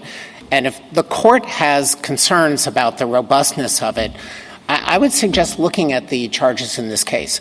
Well, I want to talk about this in the abstract, because what is before us, of course, does involve this particular case, which is immensely important. But whatever we decide is going to apply to all future presidents. So as for attorneys general, there have been 2 who were convicted of criminal offenses while in office. There were others. A. Mitchell Palmer's one that comes to mind, who is widely regarded as having abused the power of his office. Would you agree with that? I would, but they are 2 officials in a long line of attorneys generals who did not, and in departments of justice that are staffed by multiple people who do adhere to their office. And Justice Alito, if I could the point that I wanted to make about this case does go to the general proposition. The allegations about the misuse of the Department of Justice to perpetuate election fraud show exactly how the Department of Justice functions in the way that it is supposed to. Petitioner is alleged to have tried to get the Department of Justice to send fraudulent letters to the states to get them to reverse electoral results. Yeah, the Department of Justice I understand that, Mr. Dreeben. But as I said, this case will have effects that go far beyond this particular prosecution. So moving on to the second level of protection that the D.C. Circuit cited, federal grand juries will shield former presidents from unwarranted indictments. How much protection is that? Well, it affords 2 levels of protection. One is the probable cause finding requires evidence. I think some of the fears about groundless prosecutions aren't supported by evidence, and they're not going to get out of the starting gate. I mean, there's the old saw about indicting a ham sandwich. Yes, but I think Justice you had a lot of experience in the Justice Department. You come across a lot of cases where the U.S. attorney or another federal prosecutor really wanted to indict a case and the grand jury refused to do so. There are such cases. Yes. But I think that the other Every level once in a while there's an eclipse, too. Well, I think that's for the most reason is prosecutors have no incentive to bring a case to a grand jury and secure an indictment when they don't have evidence to prove guilt beyond a reasonable doubt. It's self-defeating. All right. Then the third level is that former presidents enjoy all the protections afforded all criminal defendants, right? And we've discussed that.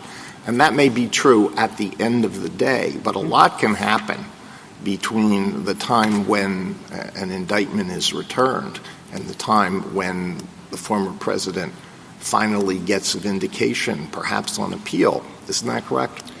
It is correct, Justice Alito, but I think that we should also consider the history of this country. As members of the court have observed, it's baked into the Constitution that any president knows that they are exposed to potential criminal prosecution.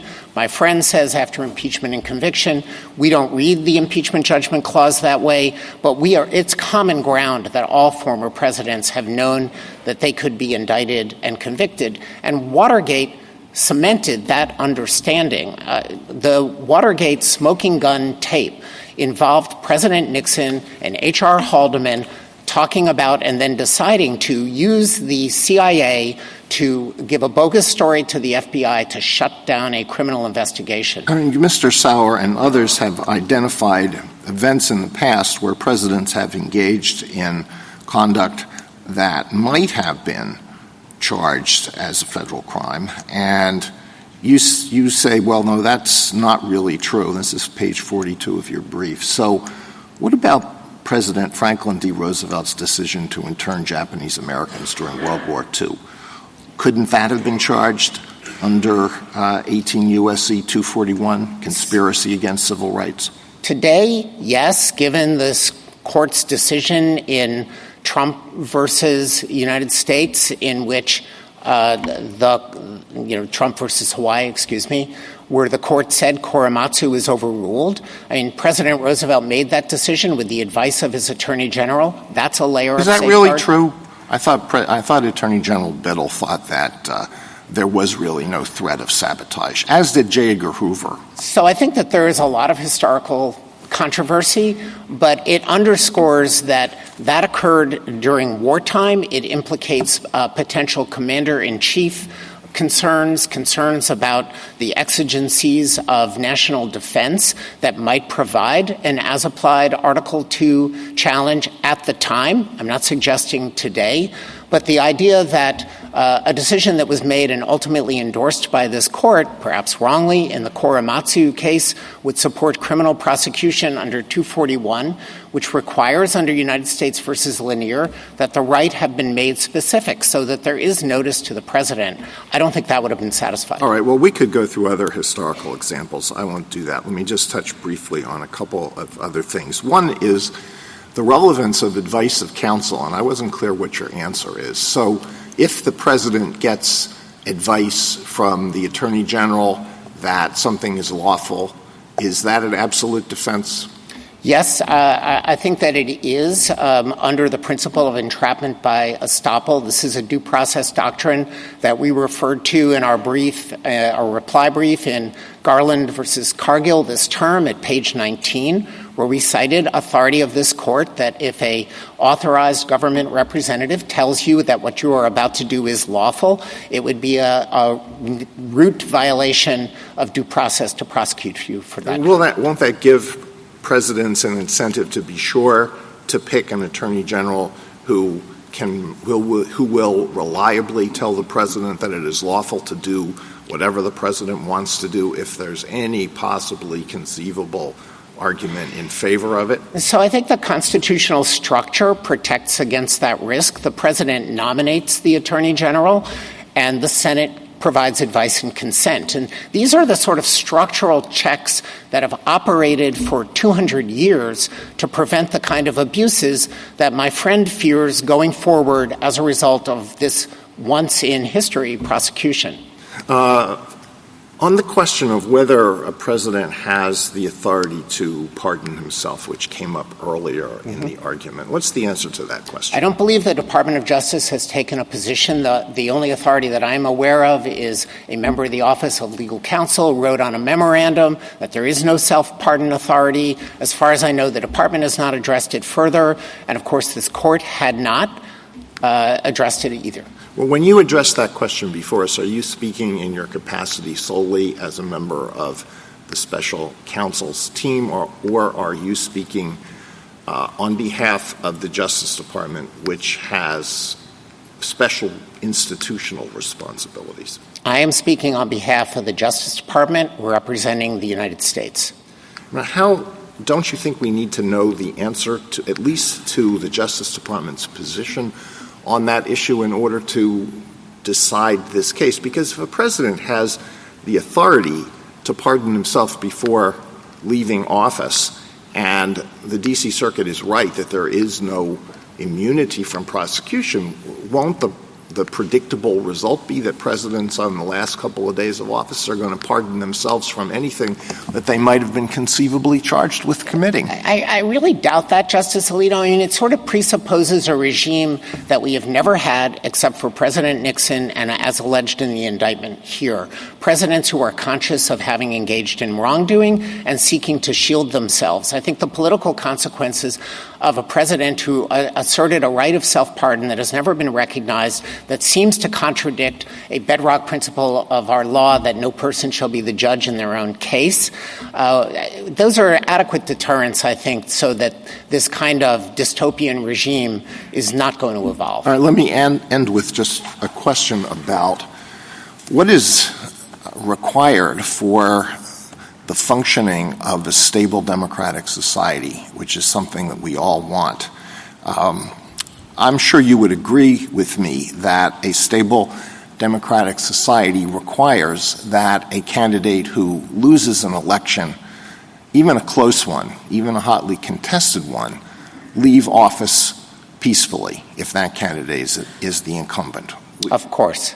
All right. Now, if an incumbent who loses a very close, hotly contested election knows that a real possibility after leaving office is not that the president is going to be able to go off into a peaceful retirement, but that the president may be criminally prosecuted by a bitter political opponent, will that not lead us into a cycle that destabilizes the functioning of our country as a democracy? And we can look around the world and find countries where we have seen this process, where the loser gets thrown in jail.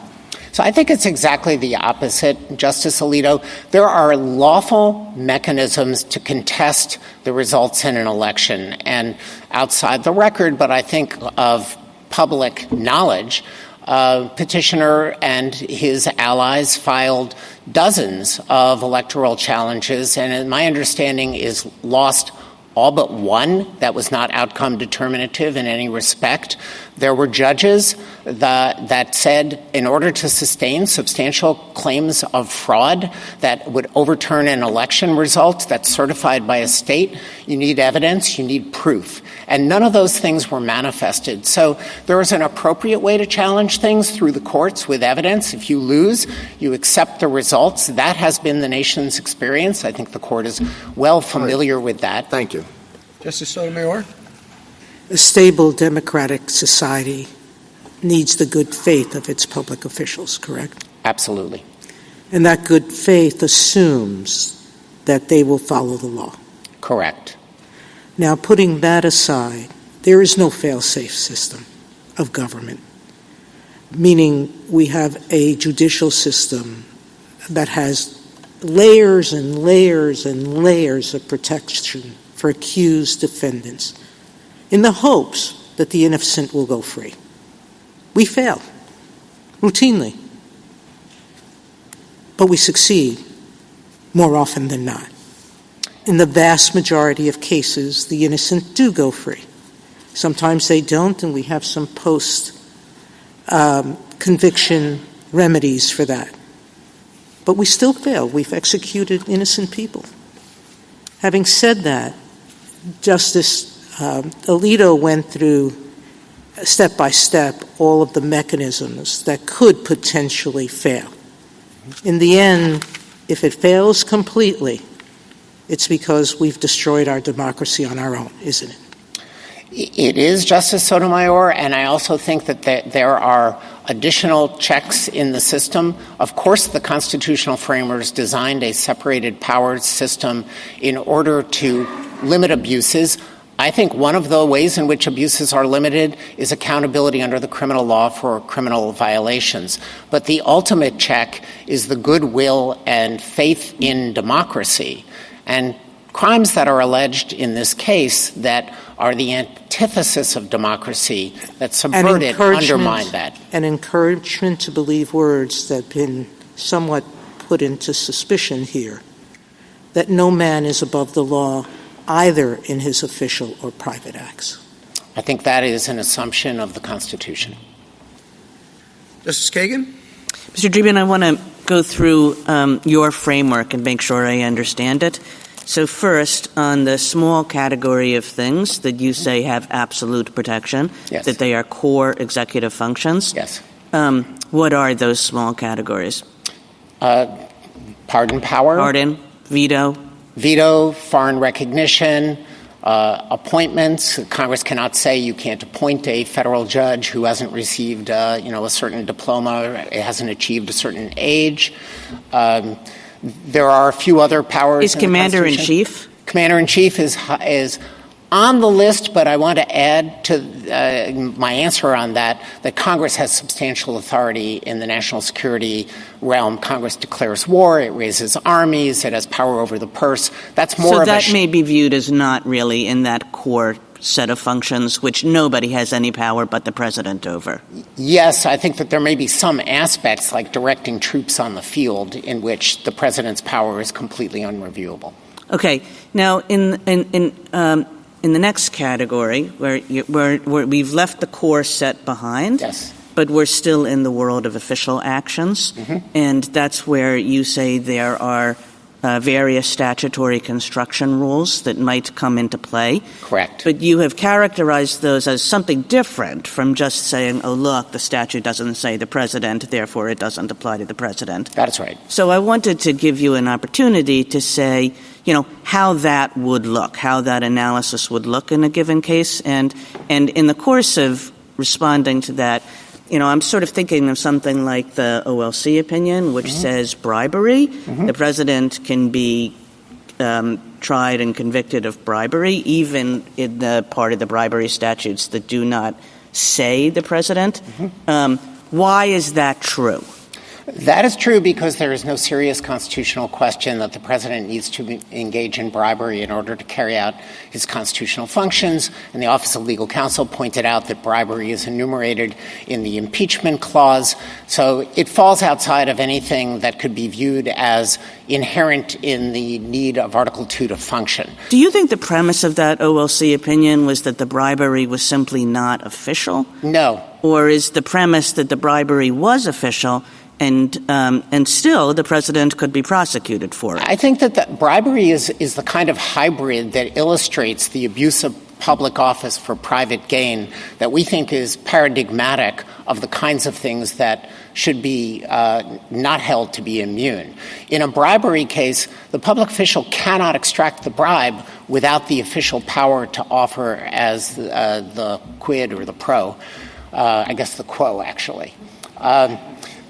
So it really is a crime that can only be committed by public officials who misuse their power.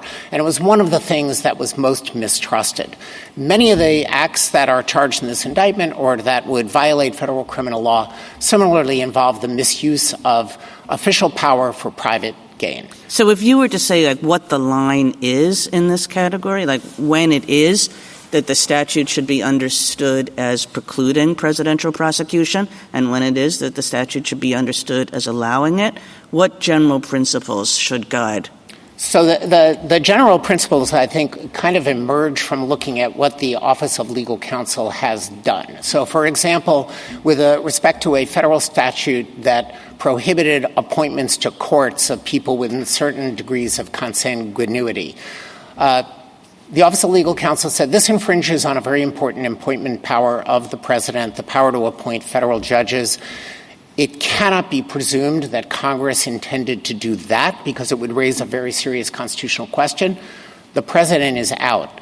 Then there are categories of statutes where the president is in, like, for example, the grassroots lobbying statute. The Office of Legal Counsel wrote an opinion about that, and it said, for the president or other public officials to go out into the world and to promote their programs, that can't be what Congress intended to prohibit.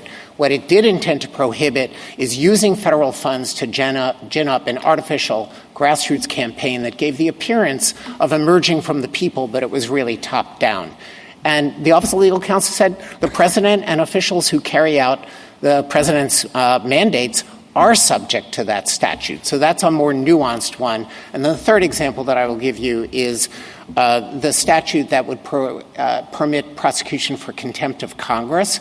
The Office of Legal Counsel concluded that a good faith assertion of executive privilege as a reason for not providing information to Congress would preclude prosecution because Congress cannot be deemed to have altered the separation of powers in such a manner. I think OLC probably would have gone on to say if Congress tried to do it, it would be deemed unconstitutional. But again, this was a statute that did not specifically name the president. There are only two that do that. So the entire corpus of federal criminal law, including bribery offenses, sedition, murder, would all be off limits if it were taken to the extent that some of the questions have suggested. And for the general principle, does it raise a serious constitutional question?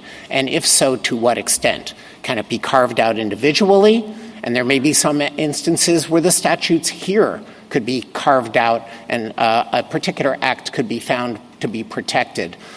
Or does the statute across the board in such a wide range of applications, somewhat analogous to overbreadth analysis, infringe on the president's power so that we're going to say that the president is just out. Now, that set of issues, they seem important and may occasionally be difficult. They also seem not really before us in the way Justice Jackson suggested earlier. What do you do you think they are before us? We should just clear it up. Here it is. We have a case.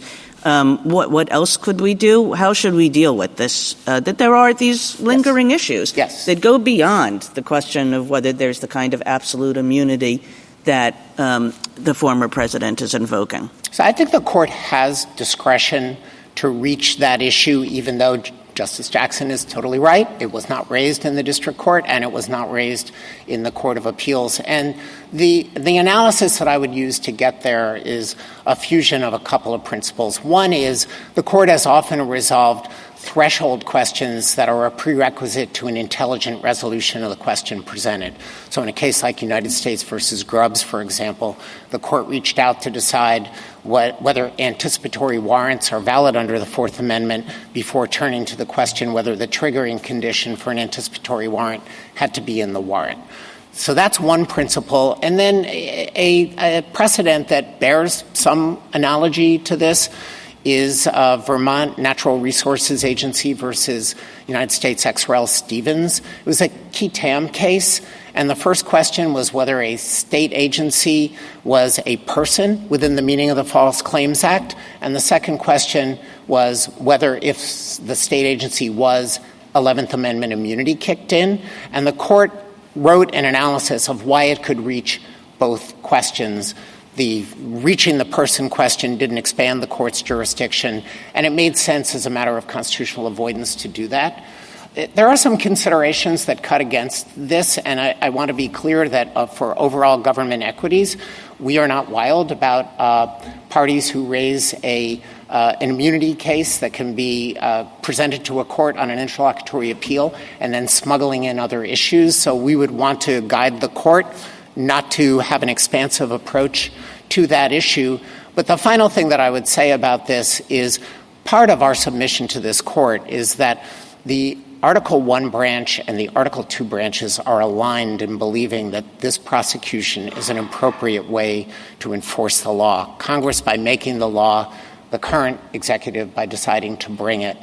And since a building block of that submission is that Congress actually did apply these criminal laws to official conduct, the court may wish to exercise its discretion to resolve that issue.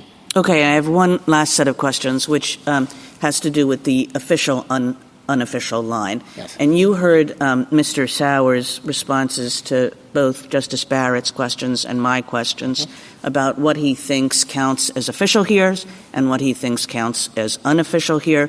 And I'm just wondering what you took from his responses and also how you would characterize what is official and what is not official in this indictment.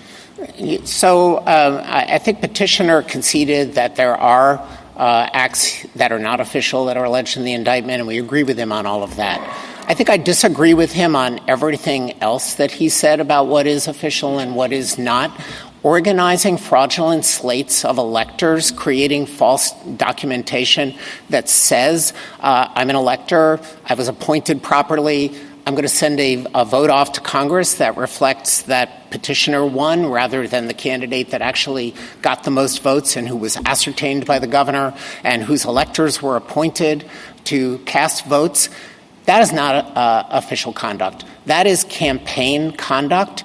And I think that the D.C. Circuit in the Blassingame case did draw an appropriate distinction.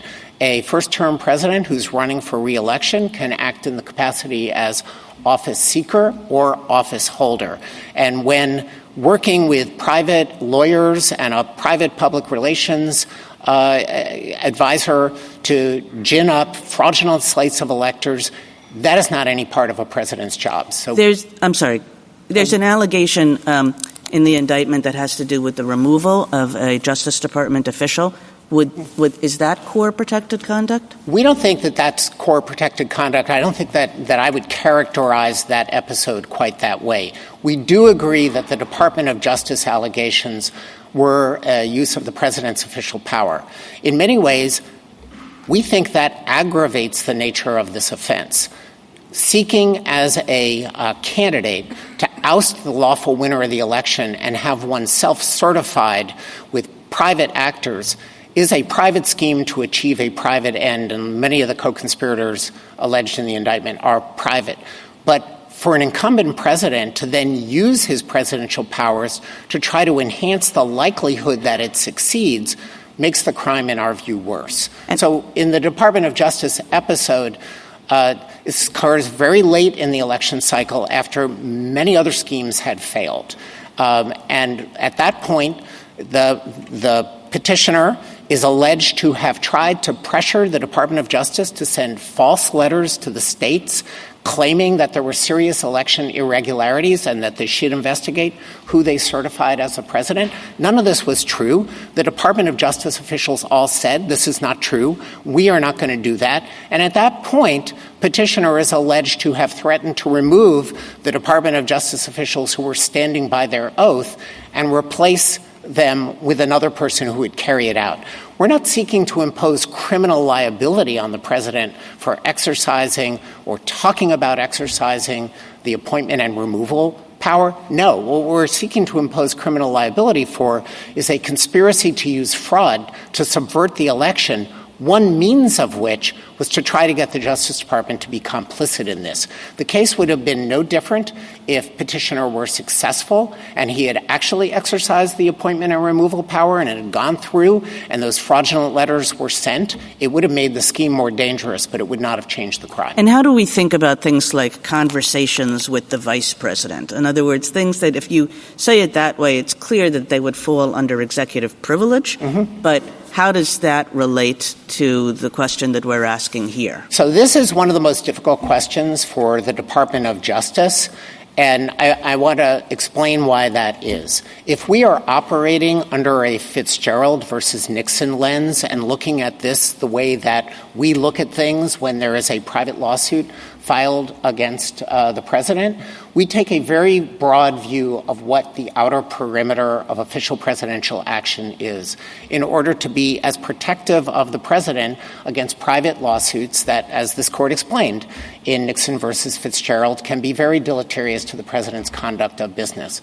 So if we were putting this under a Fitzgerald lens, we would then have to answer to the question, was he acting in the capacity as office seeker, or was he acting in the capacity as office holder? And if you run through the indictment, you can find support for those two characterizations. And the Department of Justice has not yet had to come to grips with how we would analyze that set of interactions. Thank you. Justice Gorsuch? If you did, though, I just wanted to confirm, I thought I heard you thought that the blazing game framework was the appropriate one.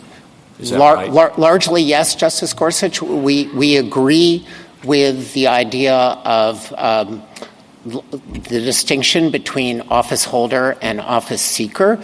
We also agree that if it's objectively reasonable to view the activities as those of office holder, then the Fitzgerald immunity kicks in.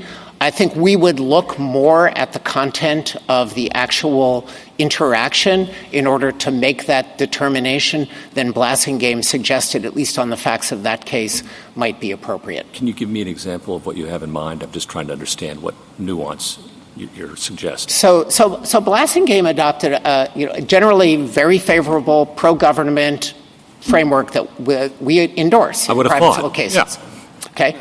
Not here, because we don't think that Fitzgerald applies in the criminal context. No, I understand that. Okay. But putting that aside, the distinction between official act and private office seeker, yes, their test is, you think, good enough for government work? On this one, the department hasn't taken a next step since the Blassingame decision, but let me offer a few thoughts that Justice Gorsuch I think might clarify it.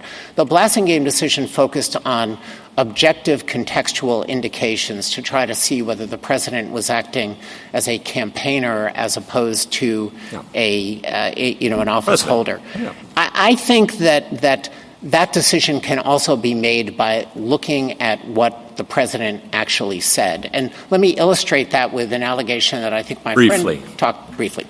In one of the interactions between petitioner and a state official, petitioner is alleged to have said, all I needed you to do is to find me 11,000 votes and change.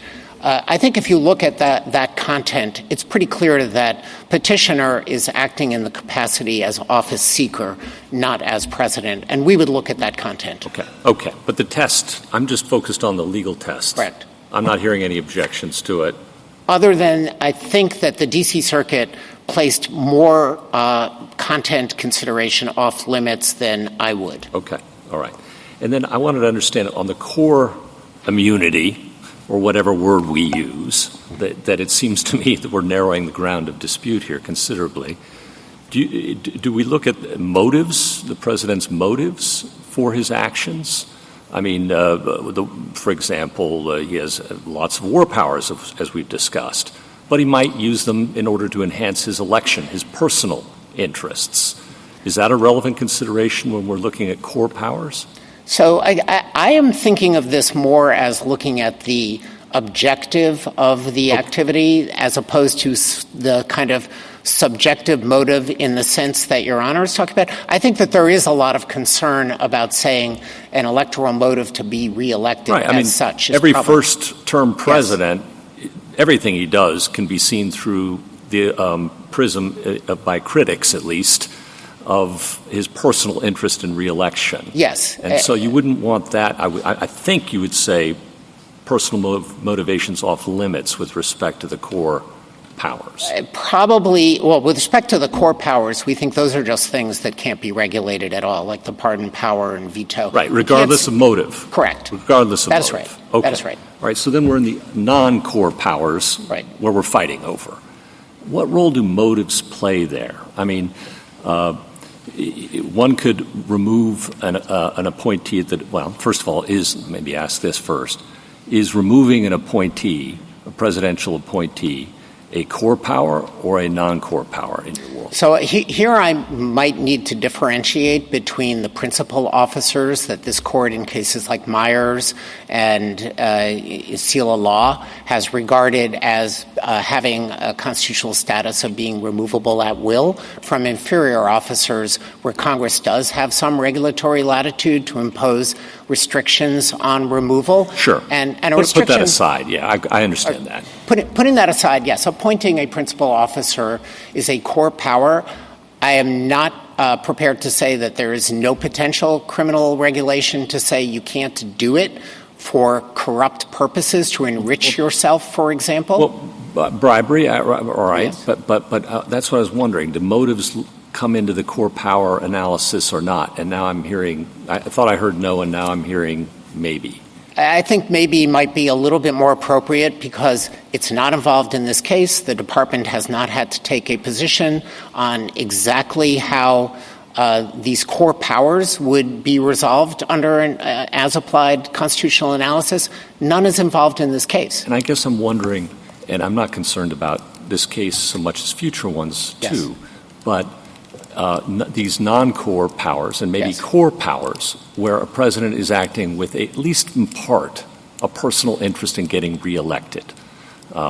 Everything he does, he wants to get reelected. And if you're allowing in motive to color that, I'm wondering how much is left of either the core or non-core powers. So I would be fine with carving that out and deeming that to be something that's intrinsic in our electoral system. We're not talking about applying criminal law to somebody who makes an announcement that this program will be good for the United States, and somebody could come along and say, well, you really did it to get reelected.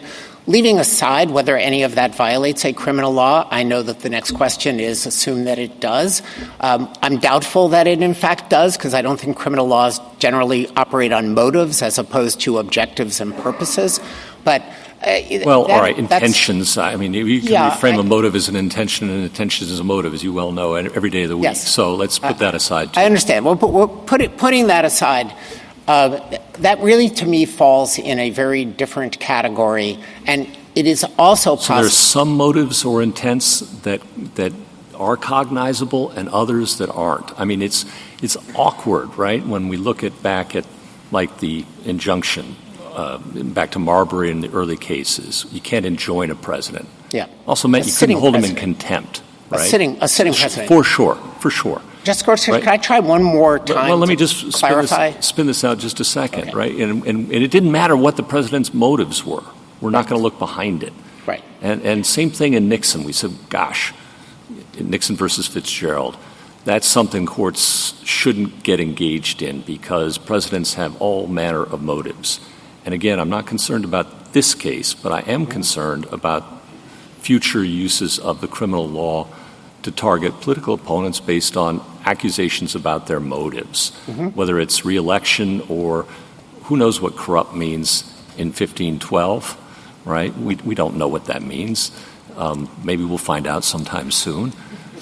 But the dangerousness of accusing your political opponent of having bad motives, and if that's enough to overcome your core powers or any other limits, reactions, thoughts. Yeah, so I think that you're raising a very difficult question. That's the idea, right? I mean, that is the idea. Testing the limits of both sides' arguments. And I'm going to say something that I don't normally say, which is that's really not involved in this case.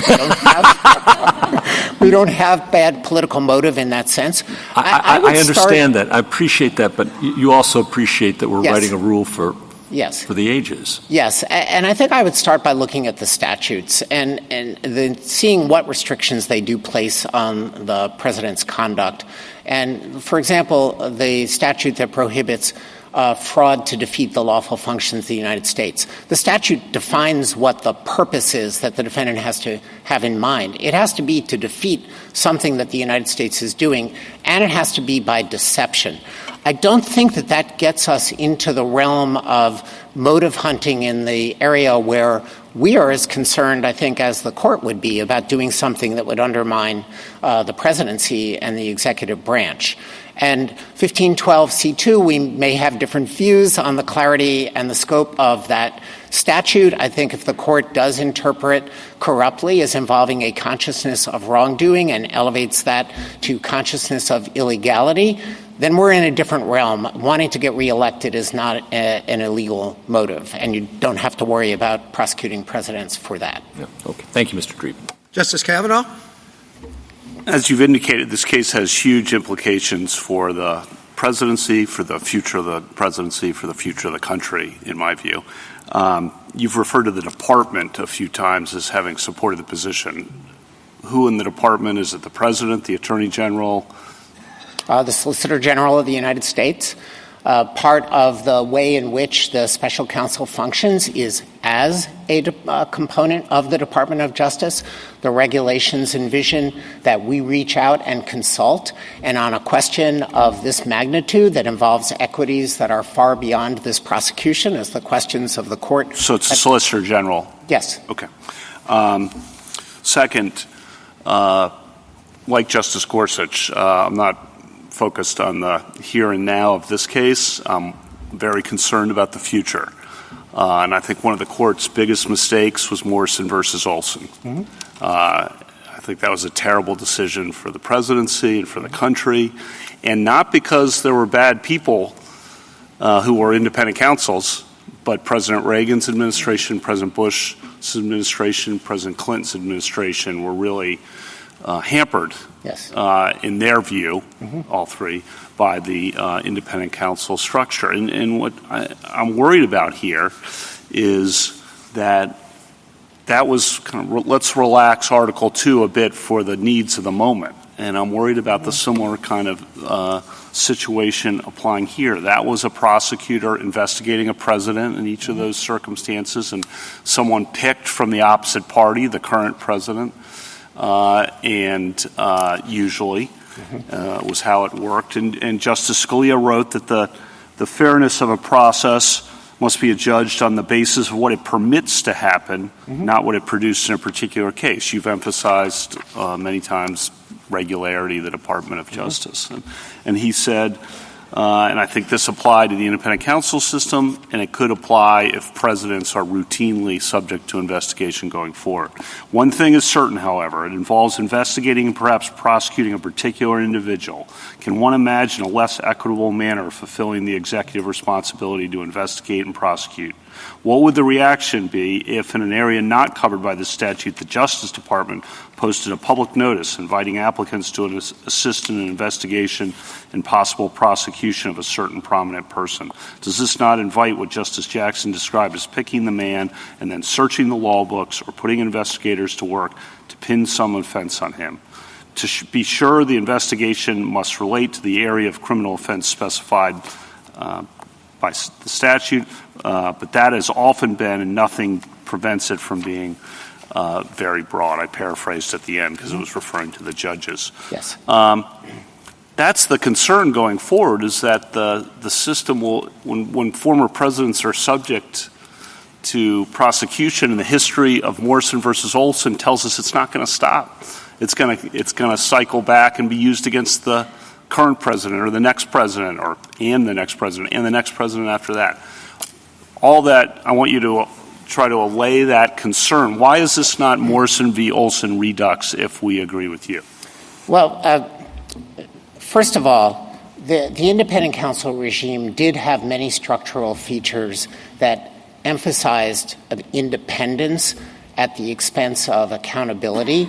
We don't have that regime now, but even under that regime, Justice Kavanaugh, I think if you look at Lawrence Walsh's report on Iran-Contra, I think this goes to a very fundamental point for the court to consider. Judge Walsh said, I investigated these matters. The proof did not nearly come close to establishing criminal violations. So we've lived from Watergate through the present, through the independent counsel era with all of its flaws, without these prosecutions having gone off on a runaway train. I think President Reagan, President Bush, and President Clinton, whether rightly or wrongly, thought contrary to what you just said. I think nobody likes being investigated for a crime, but it didn't result in the kind of vindictive prosecutions that I think Your Honor is raising as a possibility. Yeah. We have a different system now. I think there was a consensus throughout Washington that there were flaws in the independent counsel system. It lapsed. We now are inside the Justice Department with full accountability resting with the Attorney General. So the special counsel regulations now don't operate the way that the independent counsel regulations do.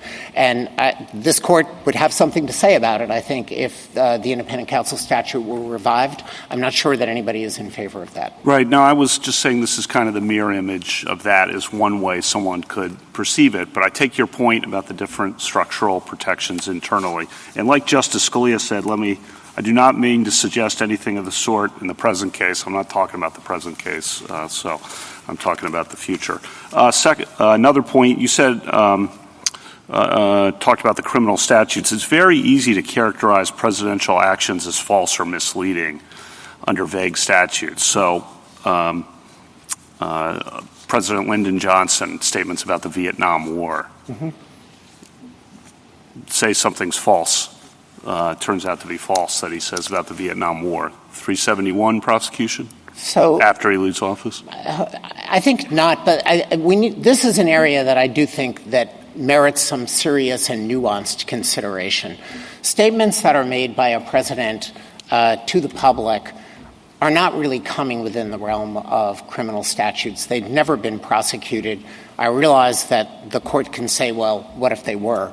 And then I think you get to what I would regard as a hard constitutional question that would probably guide the court away from trying to resolve today, although I do think it's very different from our case and distinguishable in important ways. But you're dealing here with two branches of government that have a paramount interest in the integrity and freedom of their interactions with each other. On the one hand, the president, of course, should be very free to send usually his cabinet officials and sub-cabinet officials to testify to Congress, to provide them with the information needed to enact legislation and to make national policy. And we're very concerned about anything that would trammel that. On the other side of the equation, Congress has a compelling interest in receiving accurate information, and at the very least, I not agree. information that is intentionally and knowingly false. Right. That would pollute the legislative How about, process. I think it came up before, President Ford's pardon. Very controversial in the moment. Yes. Hugely unpopular, probably why he lost in 76. Yes. Now looked upon as one of the better decisions in presidential history, I think, by most people. If he's thinking about, well, if I grant this pardon to Richard Nixon, could I be investigated myself for obstruction of justice on the theory that I'm interfering with the investigation of Richard Nixon? So this would fall into that small core area that I mentioned to Justice Kagan and Justice Gorsuch of presidential responsibilities that Congress cannot regulate. How about President Obama's drone strikes? So the Office of Legal Counsel looked at this very carefully and determined that, number one, the federal murder statute does apply to the executive branch. The president wasn't personally carrying out the strike, but the aiding and abetting laws are broad. And it determined that a public authority exception that's built into statutes and that applied particularly to the murder statute because it talks about unlawful killing did not apply to the drone strike. So this is actually the way that the system should function. The Department of Justice takes criminal law very seriously. It runs it through the analysis very carefully with established principles. It documents them, it explains them, and then the president can go forward in accordance with it. And there is no risk of prosecution for that course of activity. Thank you for your answers. Justice Barrett? Mr. Dreeben, I want to pick up with that public authority defense. So I'm looking at the OLC memo that David Barron wrote that you cited in your briefs. And he describes the public authority defense citing the model penal code. There are a few different definitions, but I'll just highlight this one. Justifying conduct which is required or authorized by the law defining the duties or functions of a public officer, the law governing the armed services or lawful conduct of war, or any other provision of law imposing a public duty. That sounds a lot like dividing a line between official and private conduct. I think it's narrower, and I recognize it's a defense, not an immunity. But when you look at the definition of it, are you acting within the scope of authority conferred by law or discharging a duty conferred by law? I think it's narrower than Blasingame, narrower than Nixon versus Fitzgerald, but that's what it sounds like to me. Do you agree or disagree? Justice Barrett, I certainly understand the intuition that when you act outside of your lawful authority, you've kind of gone on a frolicking detour, you're no longer carrying it out. I don't really think that quite works for presidential activity. The only way that he could have implemented the orders is by exercising his commander-in-chief authority over the armed forces or his authority to supervise the executive branch. Those seem like core executive acts to me. There is such a possibility as an unlawful executive act. I'm not sure that I understand your answer. I mean, I was thinking, it seemed to me that in your briefs and today, when you referred to the public authority defense, you said that's one of the built-in protections and why immunity is not necessary. Because in some of these instances, when the president takes such actions that, the court's been asking you, might this result in criminal prosecution, you say, well, he could raise this public authority defense. And so I'm saying, isn't this public authority defense, if raised, doesn't it sound like a defense that says, well, I was authorized by law to discharge this function? And therefore, I acted lawfully. Therefore, I acted lawfully and I'm not criminally liable. Correct. Does that involve a look into motives? Kind of gets to what Justice Gorsuch was asking you. Could you say I was acting within the scope of my authority by granting a pardon, removing a cabinet officer, but then the public authority defense might not apply because you had a bad motive in doing so? No, I don't think so, Justice Barrett. I think that it operates based on objective facts disclosed to counsel. Counsel then provides the advice, in this case, the Department of Justice, and it's an objectively valid defense. It's a complete defense to prosecution. So what would be so bad? I mean, one thing that strikes me as different, well, one thing that's obviously different between the public authority defense and immunity is an interlocutory appeal and having it resolved at the outset. What would be so bad about having a question like that resolved at the threshold, having it be an immunity? The same kind of question that could be brought up as a defense later, but have it be brought up at the threshold as an immunity, and then an interlocutory appeal would be available, and it would be a freedom from standing trial. but not a get-out-of-jail-free card. Yes, I understand that, and I think that if the court believed that that was the appropriate way to craft presidential protections, it has the authority to craft procedural rules that implement its Article 2 concerns. That said, public authority we're calling it a defense, but under many statutes it's actually an exception to liability itself. And what you're really talking about is trying the general issue. And generally in criminal cases, even cases that involve First Amendment issues like threat statutes, the jury is the determinant of the facts. And I have a little bit of difficulty with the idea of trying the whole public authority issue separately to the judge and having that go up on interlocutory appeal with review of facts before you could ever get it forward into a criminal case. That said, if I would prefer a regime in which the court altered some of the procedural rules surrounding the president than a total, absolute blanket immunity that takes away the possibility of criminal prosecution, even if it was a core violation of the statute in the teeth of Attorney General advice and has no overriding public purpose. You think it has to be a jury question? And let's see, I wasn't necessarily proposing actually treating it as a defense that was done at the outset and then subject to interlocutory appeal. I was proposing, what about an immunity doctrine that drew from the public authority defense that the Department of Justice thinks would otherwise apply? So just go with me on that for a minute. Why would it be so bad for it not to be a jury question? I mean, it seems to me that some of these Article 2 concerns would be exacerbated by having it go to a jury rather than a judge. So I think some of them are judge questions that could be resolved on the face of the indictment. If the Department of Justice ever returned an indictment that said the issuance of this pardon or this series of pardons constituted obstruction of justice, I have a little difficulty hypothesizing it, but a motion could be made on the face of the indictment that says Article 2 precludes Congress from regulating these activities. The indictment needs to be dismissed. And if the court wished to attach to that kind of a rule interlocutory appeal, then that would be a lesser safeguard than the one that my friend is proposing here.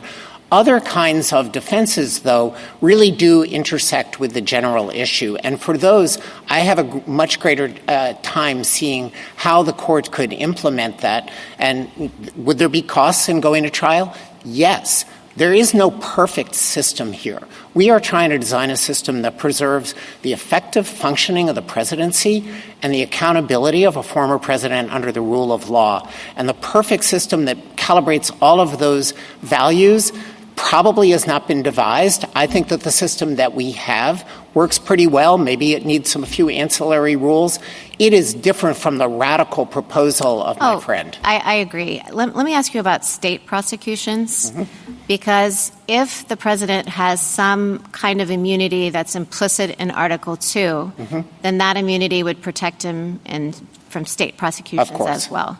A lot of the protections that you're talking about are internal protections that the federal government has, protections in the Department of Justice, which obviously are not applicable at the many state and local jurisdictions across the country.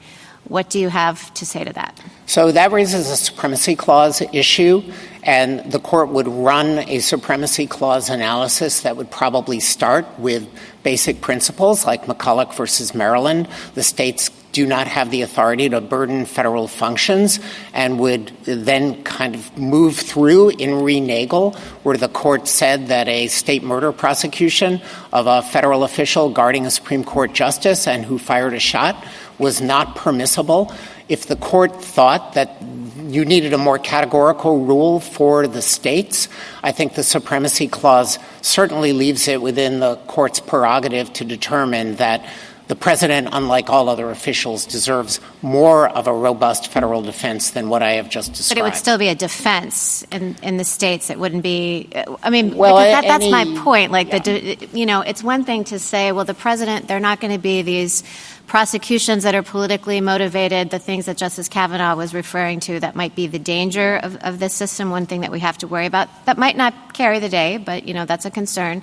It's totally different when you take it outside of the Department of Justice and its structures, and then you throw it out elsewhere, the idea across the states, the idea of an immunity, I think, has a lot more purchase if you're talking about something that protects the former president from standing trial and the state and local level.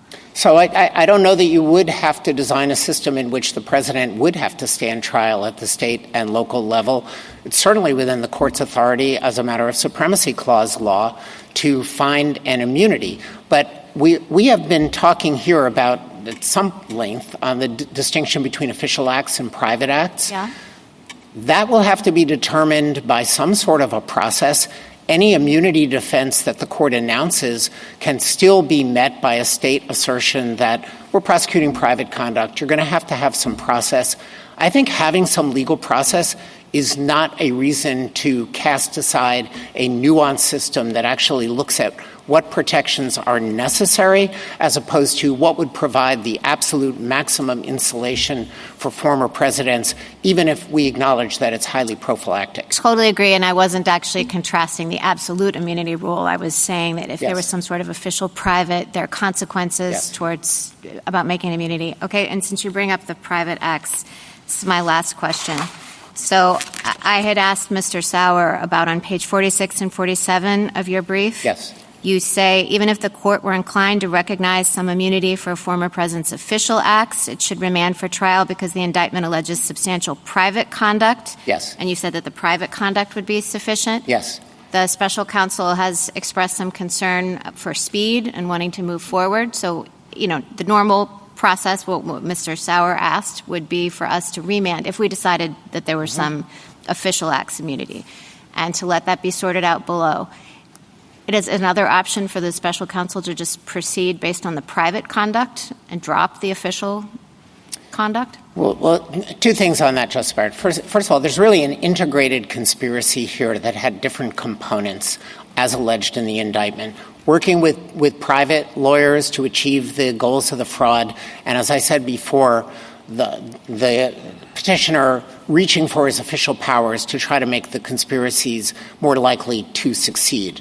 We would like to present that as an integrated picture to the jury so that it sees the sequence and the gravity of the conduct and why each step occurred. That said, if the court were to say that the fraudulent elector scheme is private, reaching out to state officials as a candidate is private, trying to exploit the violence after January 6th by calling senators and saying, please delay the certification proceeding, is private campaign activity, we still think, contrary to what my friend said, that we could introduce the interactions with the Justice Department, the efforts to pressure the vice president, for their evidentiary value as showing the defendant's knowledge and intent, and we would take a jury instruction that would say, you may not impose criminal culpability for the actions that he took. However, you may consider it insofar as it bears on knowledge and intent. That's the usual rule with protected speech, for example, under Wisconsin versus Mitchell. My friend analogizes this to the speech or debate clause, but we don't think the speech or debate clause has any applicability here. It's a very explicit constitutional protection that says senators and representatives shall not be questioned in any other place. So it carries an evidentiary component that's above and beyond whatever official act immunity he is seeking. And the last thing I would say on this is we think that the concerns about the use of evidence of presidential conduct that might otherwise be official and subject to executive privilege is already taken care of by United States versus Nixon. That balances the president's interest in confidentiality against the need of the judicial system for all available facts to get to the truth. And once that has been overcome, we submit that evidence can be used even if culpability can't rest on it. Thank you. Justice Jackson? Just to pick up where Justice Barrett left off, I think I heard you say that even if we decide here something, a rule that's not the rule that you prefer, that is somehow separating out private from official acts and saying that that should apply here, there's sufficient allegations in the indictment, in the government's view, that fall into the private acts bucket that the case should be allowed to proceed. Correct. Because in an ordinary case, it wouldn't be stopped just because some of the acts are allegedly immunized, even if people agree that some are immunized. If there are other acts that aren't, the case would go forward. That is right. All right. Going back to the clear statement argument, I'm struggling with that argument because my understanding was that when a charged criminal statute is read narrowly in the presidential context to not apply to the president, a constitutional question is being avoided.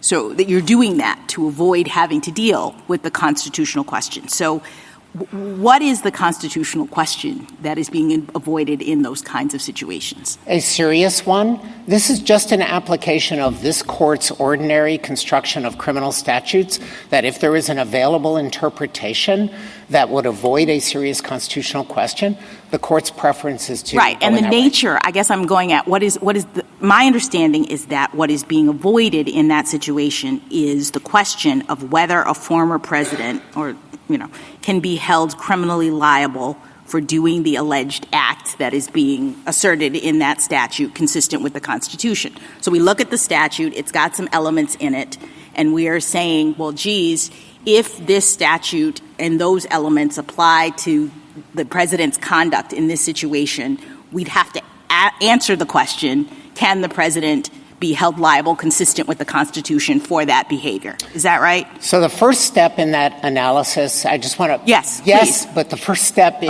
is there ambiguity? And these statutes apply to any person. They apply to whoever. There's no ambiguity in those phrases. This court in Nardone versus United States concluded that similar words, any person, apply to government officials. All right, well, let's just assume that I guess I'm just trying to get at we're avoiding a constitutional question if we do that in the ordinary case. Mm-hmm. And what's confusing to me about this case is that we're not being asked to avoid the constitutional question. In fact, the question of whether or not the president can be held liable consistent with the Constitution or does he have immunity is the question that's being presented to us. So I don't understand how the clear statement kind of analysis even works. It seems completely tautological to me for us to hold that presidents cannot be prosecuted under any criminal statute without a clear statement from Congress to avoid the question of whether or not the Constitution allows them to be prosecuted. We'd have to have a reason, right? I mean, we'd have to have a rationale for applying the clear statement rule. I think the court would have to have some rationale that's not evident in either the existing doctrine or the text.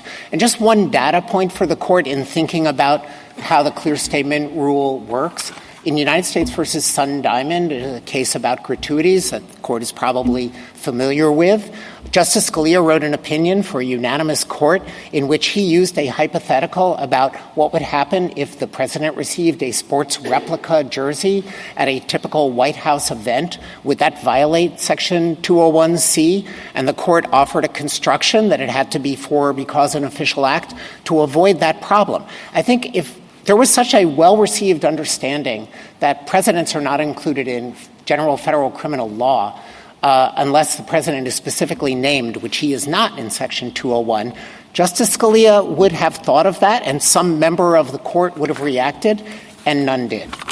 All right. Let me go on to ask about what you take the petitioner's position to be in this case, because we've had a lot of talk about drawing the lines.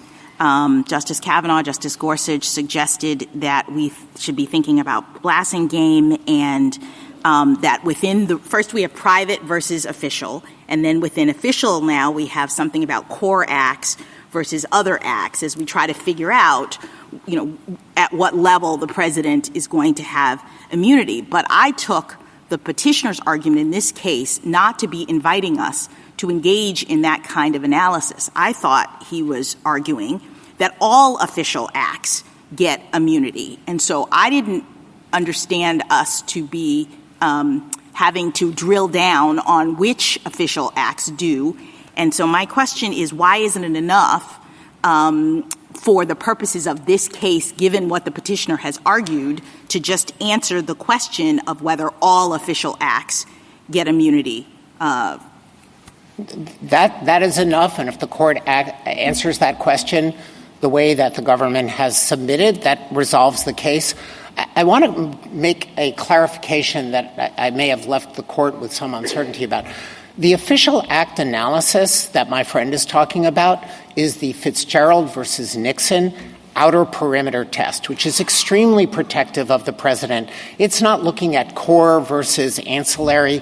It's saying everything the president does is a target for private civil lawsuits. That is not a great thing, and therefore they are all cut off. That's an absolute immunity kind of concept, right? Anything that's official in the outer perimeter is not subject to liability. That is right. And so we don't have to then go, well, okay, we have the bucket of official. Now let's figure out which within that might be subject to liability, not on the theory of absolute immunity, correct? Neither on the theory of absolute immunity or on our theory.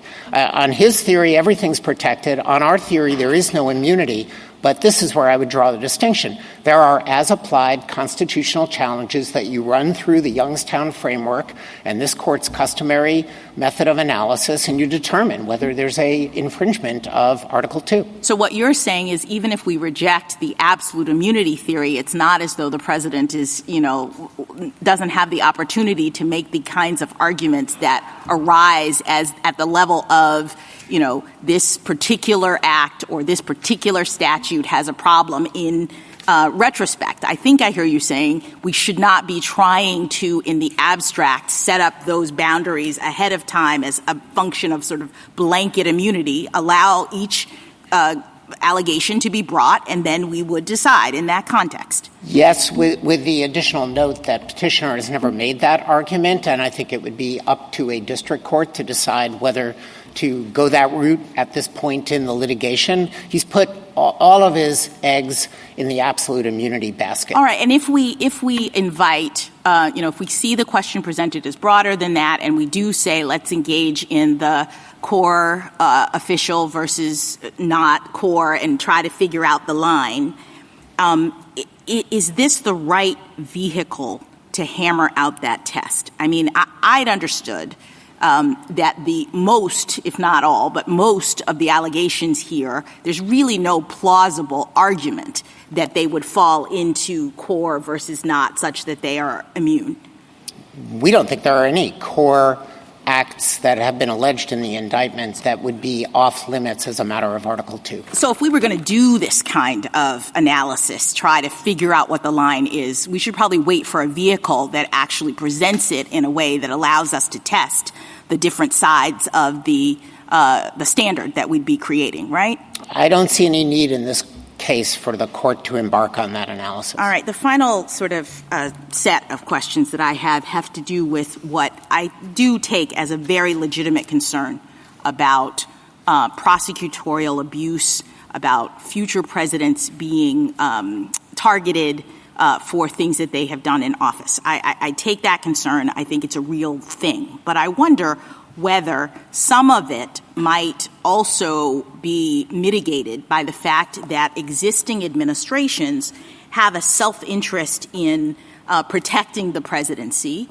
that they understand that if they go after the former guy, soon they're going to be the former guy, and they will have created precedent that will be problematic. So I wonder if you might comment on whether some of the caution from the Justice Department and the prosecutors and whatnot comes from an understanding that they will soon be former presidents as well. I think absolutely, and I would locate this as a structural argument that's built into the Constitution itself. The executive branch, I think as this court knows, has executive branch interests that it at times asserts in opposition to Congress so that the proper functioning of the president is protected.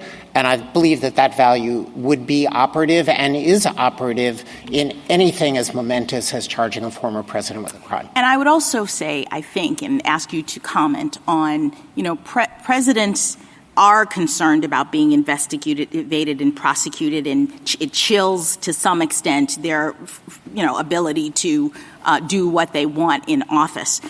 And that's a concern on one side. But can you comment on the concern about having a president unbounded while in office, a president who knows that he does not have to ultimately follow the law because there is really nothing more than, say, political accountability in terms of impeachment. I mean, we have amicus briefs here from Professor Lederman, for example, who says, a president would not be prohibited by statute from perjuring himself under oath about official matters, from corruptly altering, destroying, or concealing documents to prevent them from being used in an official proceeding, from suborning others to commit perjury, from bribing witnesses or public officials. And he goes on and on and on about the things that a president in office, with the knowledge that they have no criminal accountability, would do.